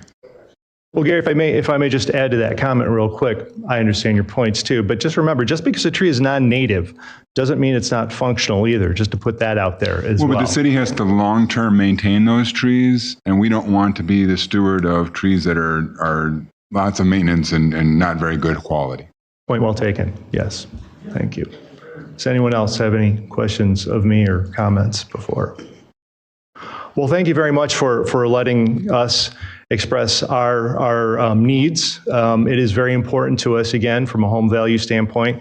We want what everybody else wants. As I mentioned before, we suffer the same flooding as everyone else, but I am of the very firm belief that just a little bit of land to preserve a nice tree line of some mature trees will not in any way interfere or reduce the capacity, the functional, practical stormwater retaining capacity of whatever size basin is finally agreed upon.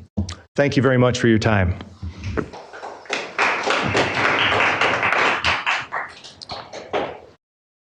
So I guess tonight we should try to decide. Oh, got another one? Sorry, I didn't see it. Come on up. Hello, my name is Alice Sloman. I'm at 1050 Pontiac Drive. My house backs up to the woods in the basin, just at the top there next to Brian's house. I'm very appreciative to the council for listening to our concerns at the April 25th meeting and working with V3 to come up with some viable solutions to native concepts for the basin. I understand that tonight the City Council will be determining the size of the basin. And I urge you to consider the importance of retaining the existed wooded area that is shown in the V3 options. Based on the designs that V3 has presented and we've spoken about, we can and should keep the borders where we can preserve these wooded areas while increasing our basin capacity. The council members that I've spoken to with are in support of the native concept and retaining the existing natural tree landscape. I'm confident that the rest of the council will understand how essential it is to have the flood control and to preserve the natural tree landscape. It's important to do both. I am equally concerned about the flooding and the preservation of the trees. My house is also prone to flooding. I have been flooded several times. I want a solution to the flooding, yes, and I also want to keep trees. That's also important to me, equally. The wooded area provides many benefits, as well as having a solution to the flooding would provide many benefits. The wooded area provides benefits, as I mentioned before, and some council people have mentioned as well. Short trails that have been created by the residents there. Some of you are from that area, some council members that I've spoken to. You know that there's little trails there that people go on short hikes. Playing area for the kids, using their imagination, like you guys talked about, building forts, habitat for the local wildlife, the owls, the bats, the hawks, the fox that I see all the time, shade and temperature reduction, the privacy screen, the sound barrier that all these trees provide. I want to stress the importance of both. And I know that the city can make the right decision by creating a desirable solution that works for all of us in the neighborhood. In doing so, it would also provide the city and the taxpayers cost savings by eliminating the need to cut down these trees and replacing them, or replanting with other trees or other short roots,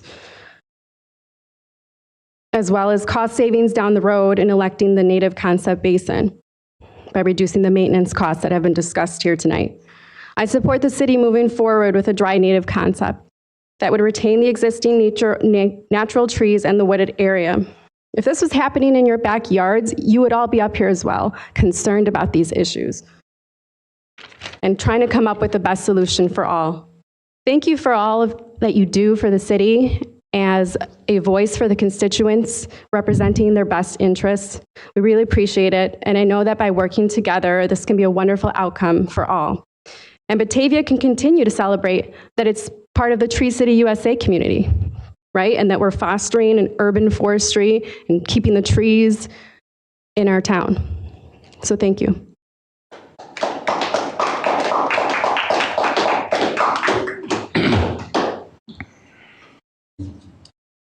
Good evening, Dennis Kelter, 746 Carriage Drive, Batavia.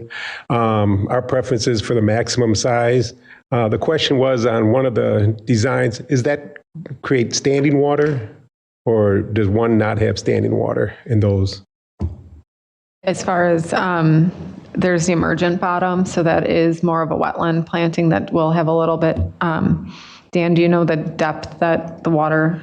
Typically, if there's standing water, it's probably 3 inches, inches. 6 inches. Okay. It's not like a open water 2 to 3 foot deep.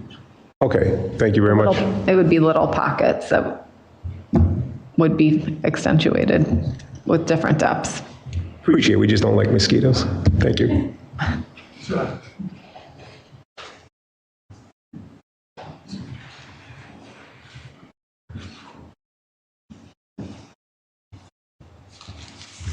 Hi, my name is Laura Woodrich.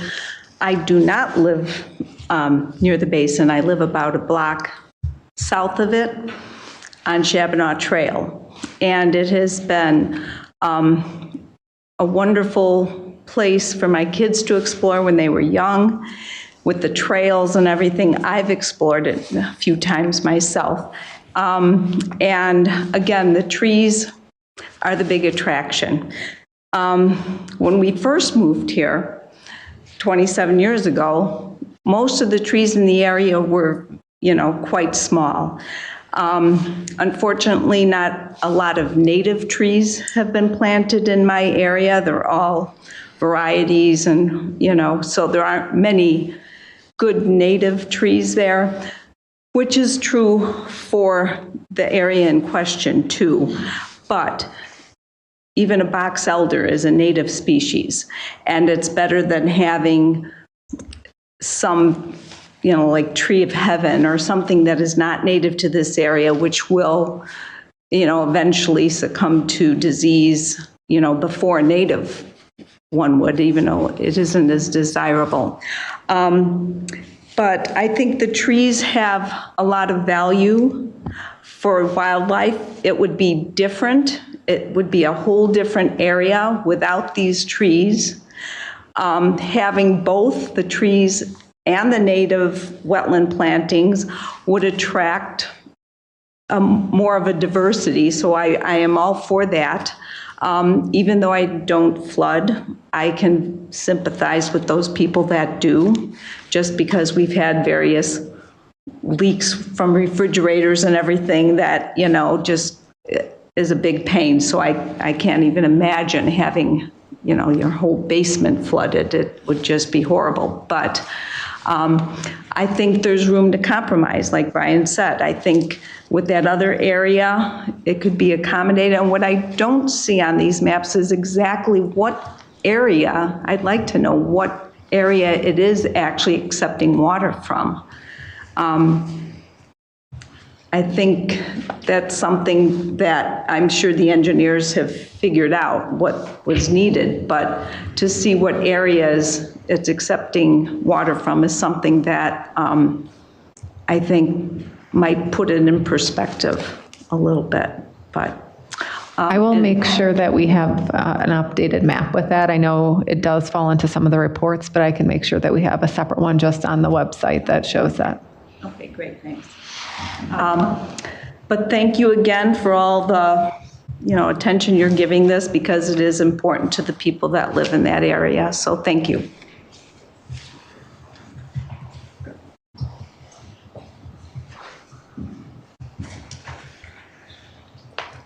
I'm Max Mayer, live on Carriage Drive.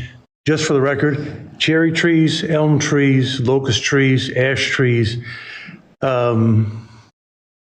mulberry trees, things like that. It's a variety of different things in there. Some are native, some are not. Simple as that.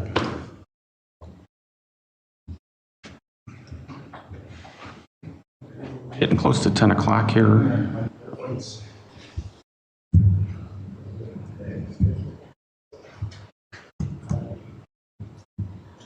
My name's Tom Trulis. I'm at 1080 Pontiac Drive, the corner of Parkview and Pontiac. I didn't plan on speaking tonight, but I've been here for about 35 years and trying to take everything in. Well, I've had 5 feet of water in my basement. We've lost everything more than once. And I'm all for compromise as well, but I think if I put it this way, a home on Winnebago across from the park, which isn't affected by the floods, sold for $500,000 last month. I have a bigger home, totally renovated last year. Corner lot, nicer house, I think. And if I were to tell you, I'll take $500,000 for my house if anybody's interested in it. But I have to tell you, I've flooded about 6 times in the last 20 years. How much would you give me for my house? Would you give me $500,000 for that house? I'll sit down and wait for my answer. Thank you. Well said. Well said.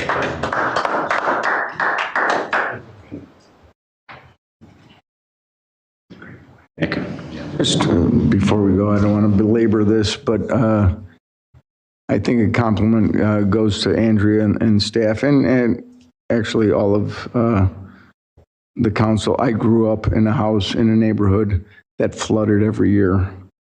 60 years. I just sold it 10 months ago in another community. I won't mention it, but they love their lilacs.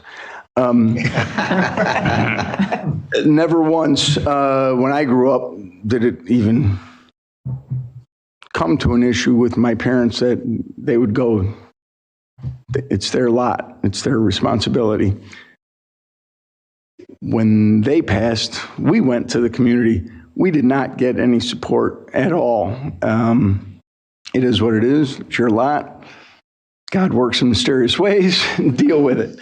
The amount of empathy and the support and the work that's gone in to support our residents here is unbelievable. And I think kudos need to be said, and it needs to be understood that while you might not be getting answers today, you've got support of a city that's doing everything it can do. We can't do everything, but it's truly amazing to see all the efforts that go into to support every resident that has issues. So just wanted to make that said. Andrea, in this map with the basin, is that all that will be excavated? No, as I prefaced in the beginning, this was just the existing basin as it stands today. So that was kind of part of the question. The closer the lines are together, the steeper the hill is. So that kind of shows that it is all going down. Then it's very flat where the brown yellow is. So there, and the outlet is on the right side of the page and going towards the Park District site. And Gary, you may want to address the additional use of the Park District site. I know real briefly because it was brought up more than once. We actually approached the park districts about expanding onto their property, and both park districts were very clear that they'd be willing to work with us to grant easements for the sewer pipes, willing to work with us to grant easements for the stormwater lift station, but they had no interest in having their park sites used for additional detention. So then we would be looking at, like Mr. Murphy is up in the left corner kind of, and so looking at some of those trees around there to kind of keep some of those. And there is a natural ridge up there. You have to climb up and then walk back down. So it'll be an iterative process, I believe. So it's not really represented here, but I'm looking down on Google Maps right now. Kind of like just north and a little east of this is still, there's a lot of wooded area there that actually kind of overflows into the little playground that's north of here. Will that be impacted by this project at all of those woods? No, I don't envision us going that far to the north. As I said, that kind of, there's a natural ridge, so you have to walk up and then come back down. So I can't imagine us extending that far. So, and maybe you have this and I just haven't seen it, but even like taking a Google map of that whole park area and then kind of like just putting a red Sharpie, where we're coming in and having impact with this project would be helpful. It would be helpful for me at least, because I'm still having a hard time visualizing exactly where V3 is going to be coming in and putting the basin in and what trees are coming out and all of that. Okay, yeah, we can definitely work together with Dan and Dave, who's been here before, working on that. On up. Good. Again, Max Mayor. I've lived in this neighborhood since 78, roughly. The brown is flat on the bottom, like she said. That's grass. I think it was planted by the guy from the house on the left. The green around the rings was rapidly dirt climbing up a hill. That's where the kids sled on and stuff like that. That dirt came from the bottom where the grass is flat. They excavated the old garbage pit that was there, the old dump, and just put it on the sides. So back 50, 60 years ago, that's what they did. Whoever's in the neighborhood might know that. I haven't lived that long. So that's how why the trees are. They're on that ridge going up and over the top. Then the bottom has been just water retention, and it's about the same level as going out into the park to the right. Because there's a drain over in the park that comes, I'm not sure if it comes back into the flat retention there.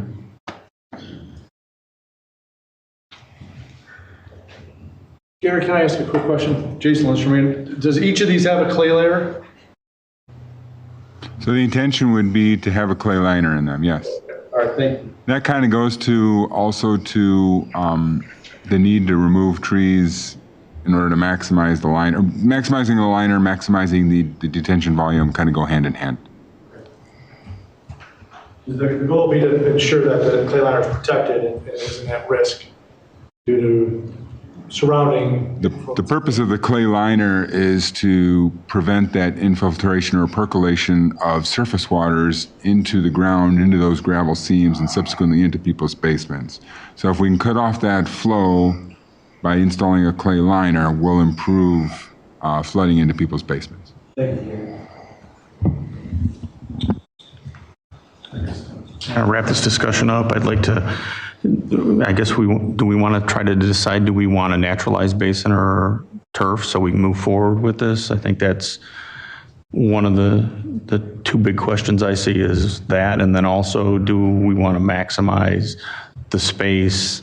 I guess the way I would put it is maximize the space, however we have to configure it to save as many of the bigger trees we can.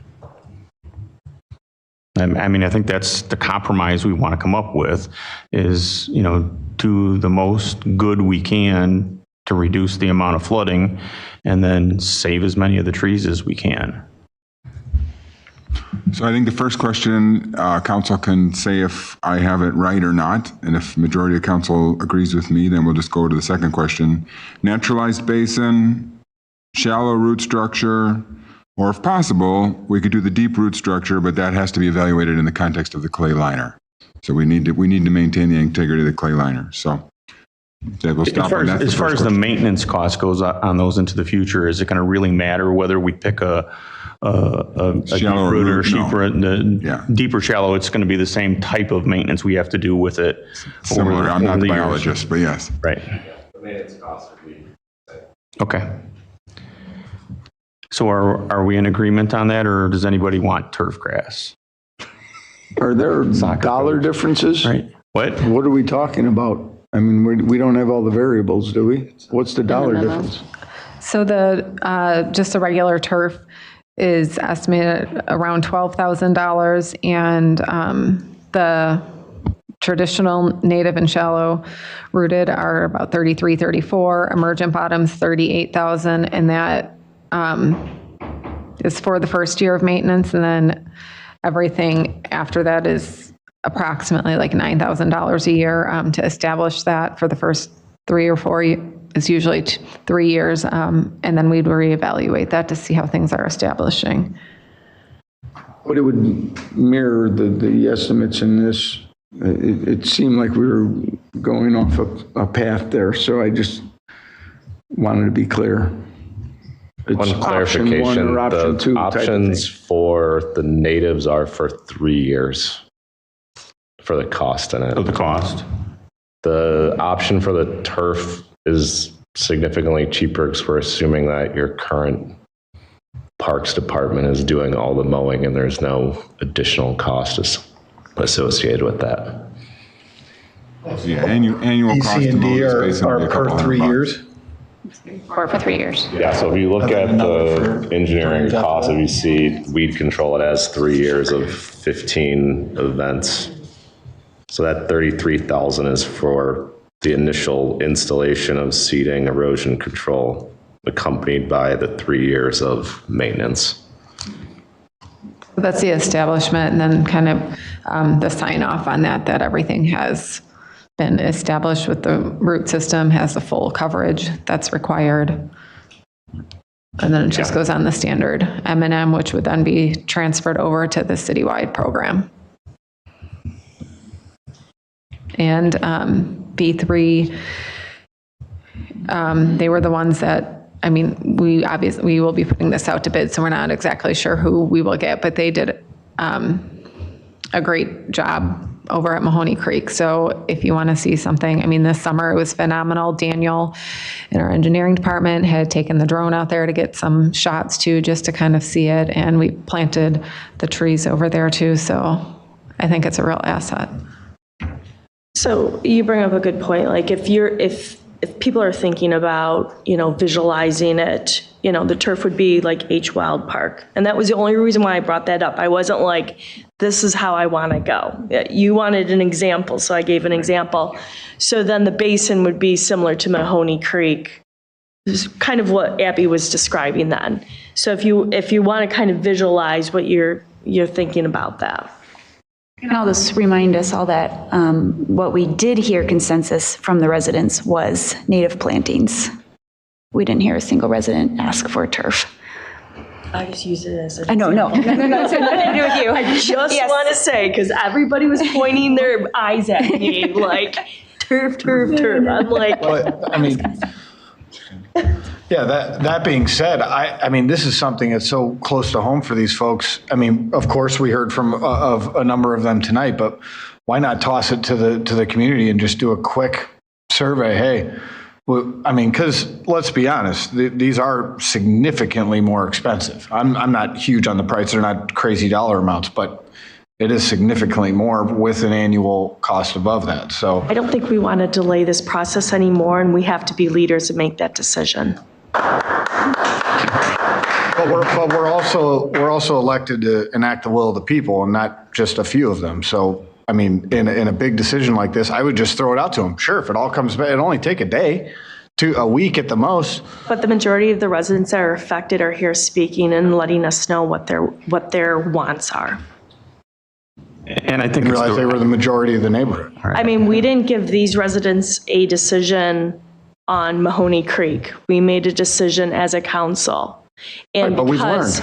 But because council supported the work in my ward to get done, I want to support everything and do what is right for those residents in that ward. Absolutely. And that's why we give it to them. by listening to them that are here tonight, that gives me a clearer idea of the way that I want to vote. And my neighbor's not going to care.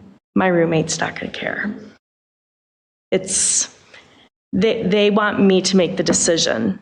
That's what we get elected to do. I'm not talking about our whole community. I'm talking about their specific neighborhood, the exact homes that would be affected the most. That's all I'm saying. I will say. Definitely not the whole community. We don't need everyone weighing in on this. Out of the last people few, will be immediately affected. Out of the last few meetings that we've had, we have heard from, I would say, a majority of the residents in the neighborhood. Okay. And Dan, George, enough. they both heard from them. I've heard from customers of mine that live in the neighborhood. This, I think, is what and I like the native too, for the record. We really want to do it. And I think it's the better thing for, the environment moving forward And for the next round of residents that move into those houses to have something established like this in that neighborhood. And so when these people go to sell their house, they can say, hey, the last 6 years, I haven't had any flooding problems. You know, if that's the situation we get to, then I think we've done our job. We've listened to the neighborhood and we're doing the right thing for the environment. Plus, if it was me and I had to do it again, I would have tried to do something different with the mowed turf grass ones that are in my neighborhood. I've got one neighbor that she just went ahead and did her own thing and went through and planted it out, and all kinds of different things have changed, and it looks phenomenal because they take care of it. So, you know, as long as we take care of this and we maintain this into the future, I think we're doing the right thing. Okay. Abby, and then I'll get to Sarah. You want Sarah first? Okay. Sarah, go ahead. Thank you. I just want to say, after standing on the street with a group of residents, care of a meeting that was set up for the subcommittee by Alderman Chanzit, I don't want to do anything to delay this project any further. I trust that the residents that are here tonight speaking to us represent the overall feeling in the community, because everyone that we met with in the neighborhood had the same sentiment as the ones that we heard from tonight. As was pointed out, no one's spoke in favor of turf grass. Everybody was in favor of the native planting. I feel very comfortable making the decision tonight with the information we have. Fair enough. Abby? Who's our contractor for our native basins now? This year is the start of our new 3-year, and it's V3. And then my other question was, I'm still, to the other point about the maximizing versus trees, like, because I just haven't spent as much time in that woods as I have. So you're saying on top of, there's a ridge and there's a tree line like up on the ridge and like back on the other side of the ridge, those trees would likely not be affected. But if we go with the maximize, then what I'm understanding is it would just be cleared. No, I don't know that that's true. On the north side, that's the Geneva Park District site of, I think it's Carriage Crest Park. I know there's 2 different lots, but that one, we wouldn't need to, I don't envision us having to go that far north. So there would still be that tree line there.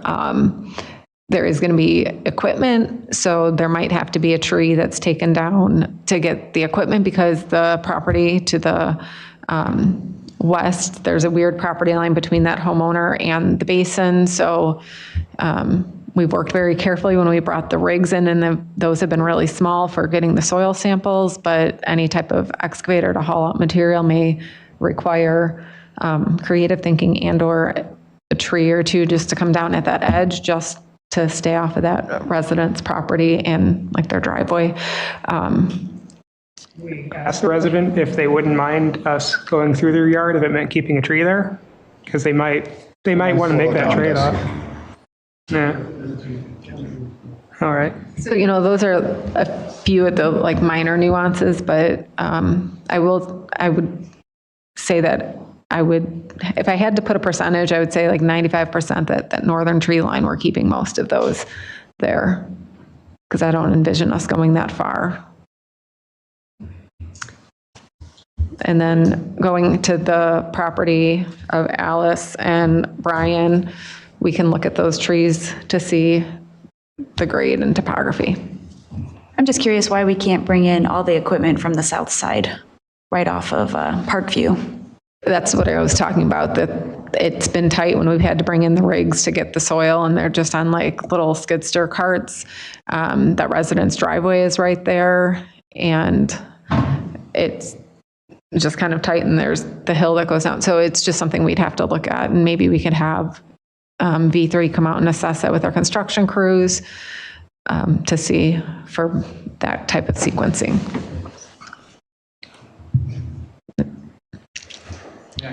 You want to come? It's more of an ask. Appreciate the midnight oil there, everyone. Thank you very much. When it does come time for that, of deciding what trees to calm down and what aren't, we would ask that we would be somehow involved and informed to at least be an advisory of those residents that are directly affected.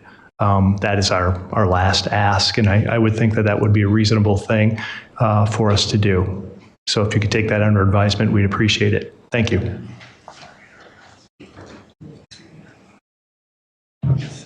Okay, so are we in agreement that we are going to go with a shallow-rooted, naturalized basin, maximize it on the side, save as many of the trees as we can on the west and the north sides of it, and, make sure that we at least get informed when we're taking stuff down before it happens to get access in there?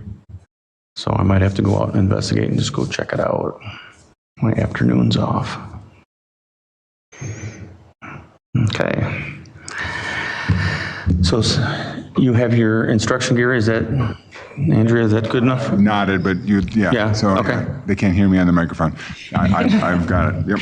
Okay, thank you then. Let's keep this moving and get it going. And thank you, residents, for coming down and letting us know what you think. We did listen to you.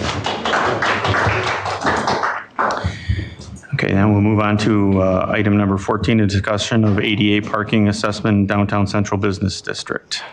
Alan, can I just make a motion that we save item number 15 for a future COW? Sure. Gary, what is the timing on the beginning of construction that we would have to close the bike path? You jumped to 15. Right. We were trying to decide if we're going to take that off tonight so we don't go any further. But I think both 14 and 15 could be tabled. 15 is going to start construction by mid-October-ish. Okay, so if we put it on the first, I won't be here. October 10th. October 10th. I don't think either one of those, to me, are super pressing. I mean, it's not like we're under... Well, and with regards to the wastewater treatment plant, I can pull up the map really quick. I mean, there are no options. I mean, it's short of having some other way to get people. Yeah, I think the biggest thing to point B and on that one, if I just want to start on that, I would say that we just have to sign it as best we can, and if it means maybe we put a stripe down one of the streets or talk. We're actually not talking about streets. We're talking about closing the west side and directing people in North Aurora that there isn't a connection of path on the west side of the river. I think I'm going to need to share. Just for people's right. safety. I mean, I think if people want to they can make their own way, they can make their own way. But we don't think that there's a safe way to designate a route because South Water Street will be under construction as well. And so to take people up to Batavia Avenue doesn't sound like a great idea. I don't think people want to be directed all the way up to Lincoln Avenue to make the crossing. Do we force them to go across the bike path, go across the bridge, go back Laura, down to the islands, and then come back over to the west side by the bridge, by the bridges? I mean, that I guess could be the other thing, and maybe we need to enlist the help of the bike commission to get some signage and some education out there to help people follow those routes. So this should look very familiar because this is basically the route we used throughout the 2019 and 2020 project. The first part of the current Phase 2A project will be to remove the retaining wall and the food pantry, which means that pathway that runs along there has to be closed, basically starting almost on day one of construction, because that's when demolition activities will begin. So while that's happening, we're going to use this detour route, which is basically the detour route that those folks from the last project should be used to, because this is basically the exact same detour route. That'll basically be in place throughout the winter months of 2023 into 2024. By the time we get to spring, we will begin construction I'm going to go back to this map before we talk about that. We'll begin construction to level the BEI parking lot, the parking lot for Parmarco, as well as we'll begin construction along South Water Street between Main going south to Union is where the heavy construction is going to be for South Water Street. So the cut through, which was the unofficial cut through, which was the official cut through along the edge of Kiss the Sky, that's not going to be accessible because we're going to be digging. So this whole area, Parmarco Drive, Main Street, South Water Street, portions of Union Street. This is all going to be under construction at some forgot about point the main throughout the work construction there. of 2024. So starting in the spring, probably either late winter or early spring, this detour route, as you see it, most of it will go away. We'll begin construction up here, and it will no longer be accessible to pedestrians, whether they want to cheat and go along the edge of the building or down Water Street. They're not going to be able to get there. And that will go then to what Laura was describing, and this is basically, oops, take my hand off the mouse. This is basically the plan which says when you are in North Aurora and you're headed northbound on the West Trail, you're going to be notified, cross over to the east, and then continue up on the east trail of the Fox River. I think it's probably the smartest thing. Then I forgot all about the main having to be replaced on there. And if someone wants to continue up the West Trail, they can. They're going to find themselves on Union Street. They're going to have to find themselves over to Batavia Avenue. But we're not going to officially mark that as a detour route. We don't want to put pedestrians on Batavia Avenue. So Water Street's going to be completely shut down next spring? Water Street between Main and Union throughout the summer is going to basically be under construction, even south of Union, the whole block to the dead end.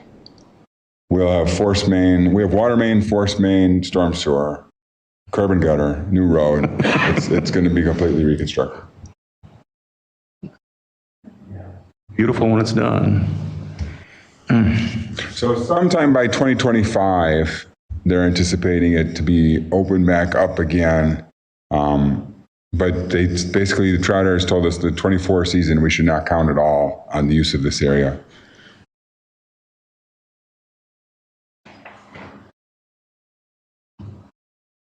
That's 15. We can wait on 14. Why don't we do that? We'll wait on that.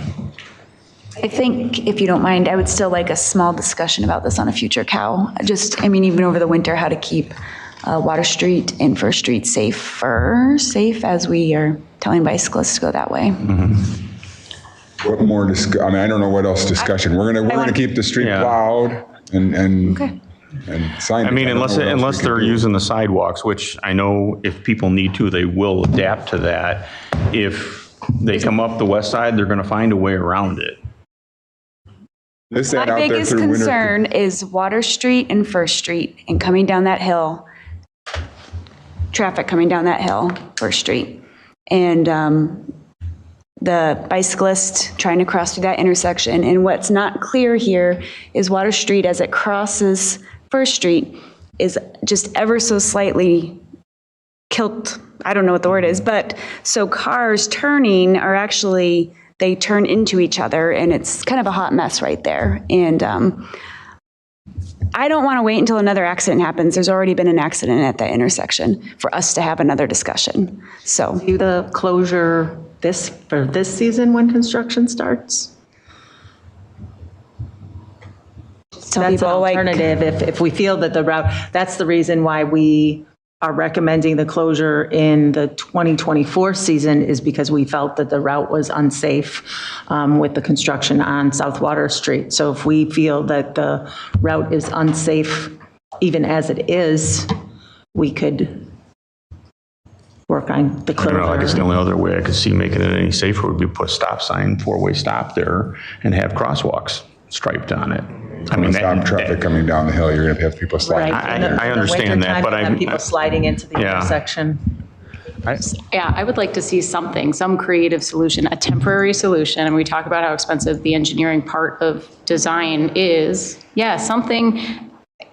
I would like to entertain creative, light, cheap, easy solutions that can help slow traffic there. If we're going to route to a whole bunch of. I would see them coming down Water Street from the bike path, the west side of the bike path, coming from the bike path all the way down to Water Street and coming up to that corner at first. It is a really weird sight to try and see a car speeding down. And even the access during the winter when the farmer's market would be inside there and trying to walk from any corner that you park on was a mess there. That's historically been a nasty intersection. I took a look at our statistics, our crash statistics for when we had this detour in place in 2019, and we didn't have any incidents during that time period. We have had crashes in other times at that intersection, but not during the detour as you see it marked there now. And that detour went through the winter months for that project. It was in place for almost 18 months. What's that? Water Street was there? Yes. Okay. Yeah, Water Street's been there for 10 years. Yeah. Water Street Studios. I mean, it's an uncomfortable, Kiss the sky. in Hearth the Hammers Hearth there. and Hammer. It's an uncomfortable intersection as a pedestrian, a bicyclist, and vehicle. And if we're okay with that, as a council, saying this is a very uncomfortable intersection, and we're like, well, let's just go with it. Okay. I do try to avoid it. Yeah. Because I don't like it. Well, I think that's a loaded statement you just made anyway. It's already been explained by Gary. This is the option we have. This was already utilized. The chief just told us when it was done before in 2019, there was no accidents. So I think that was a loaded statement. I'd like to have a discussion about it. And do we have TIF funds in that area that could be used on improvements? Sure. I mean, I just don't know what the short improvements answer we're is going to yes. do. but We've talked about this. We're not presenting any solutions to be Right. had I mean- about what a safe intersection could look like. I've got two suggestions already, is put some striping out there for crosswalks and put up 2 signs facing either way that have the flashing lights on them, like when we put up a stop sign that's new.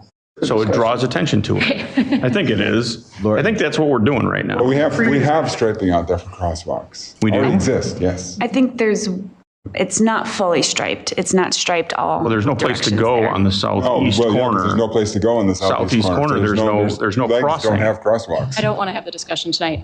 I'm saying we should Yeah. have a discussion about this. It's not I don't think it's an acceptable intersection for our downtown. Especially with all the energy going there. That intersection is not in the TIF district. When the library TIF expired, it took out all the adjacent roads. So First Street, First Street and Water are not. That intersection is not in the TIF district. Okay, we will put that on an upcoming COW meeting and make some recommendations or think of ideas or something to talk about then. Okay, so at this point, we are now down to project status. We had our first strategic planning meetings with employees, and while we maybe had about 15 people there at various times, there was representation from every department in the city, which was really great and fantastic discussions, and kudos to Max for his facilitation of those discussions. I think it's going to be a really robust strategic plan that we get out of the conversations that we have. Community and Economic Development had their kickoff meeting with HR Green, who are doing the permit processing study. And now they're going to be sending us a list of information for us to provide them in the coming weeks as part of the study. They hope to complete the study by the end of the year, but also advise that it might go into January of 2024.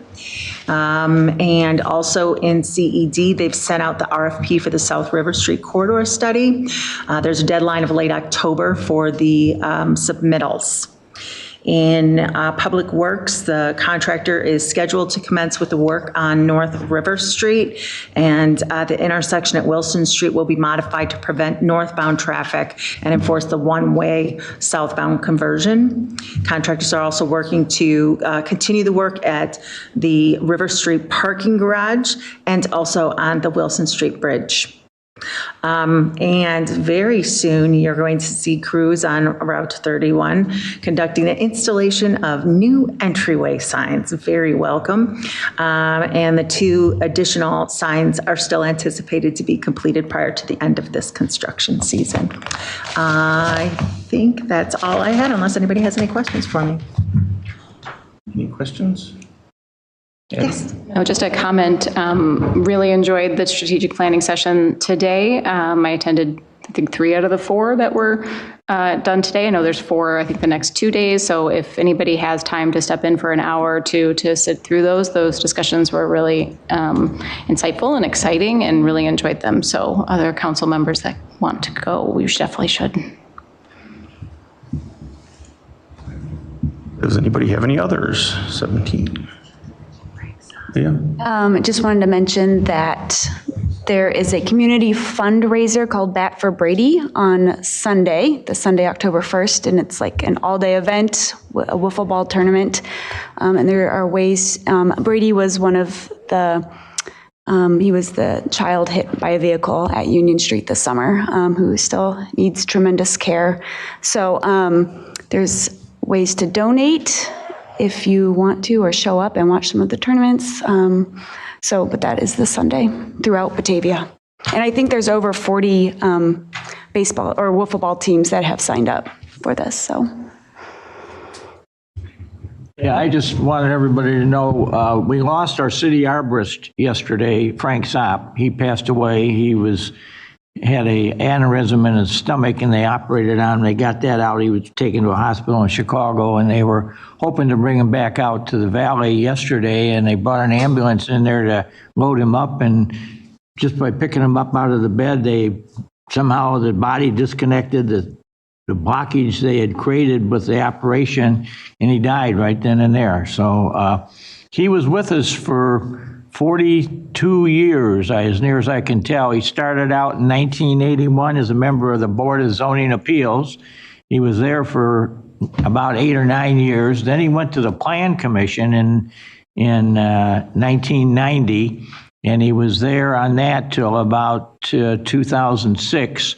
And then he stepped down from that and became the city arborist. And he really was a city arborist. He went out, and if there was a tree problem and Public Works had, Scott Haynes used to call him with great regularity to meet me at this point and talk about this tree. And he really knew the trees of Batavia. I don't think we'll ever have anybody else ever in the history of this town who have known the trees of this town the way he did. And certainly a lot of them that got planted under his direction. And he led some programs with the elementary schools back in the 50s, where he went and got small, I'll call them little limbs, and they put them in a fruit cup, and then they went to the schools and they gave them to all the kids and asked them to go home and plant those trees.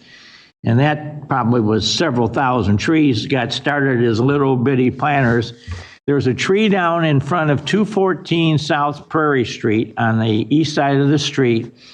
And Frank thought that tree, it was one of these twigs that they planted in the ground back in the 1950s. Frank and the guy that lived it used to have this kind of ongoing daily conversation about what that tree had done to his house today, because Frank thought it may be the tallest tree in Batavia. It became the tallest tree in Batavia, and it started out as a twig in 1956 in the front yard. So you're going by 214 South Prairie, you'll see it if you take note of where it's at, because it's there and it's really tall.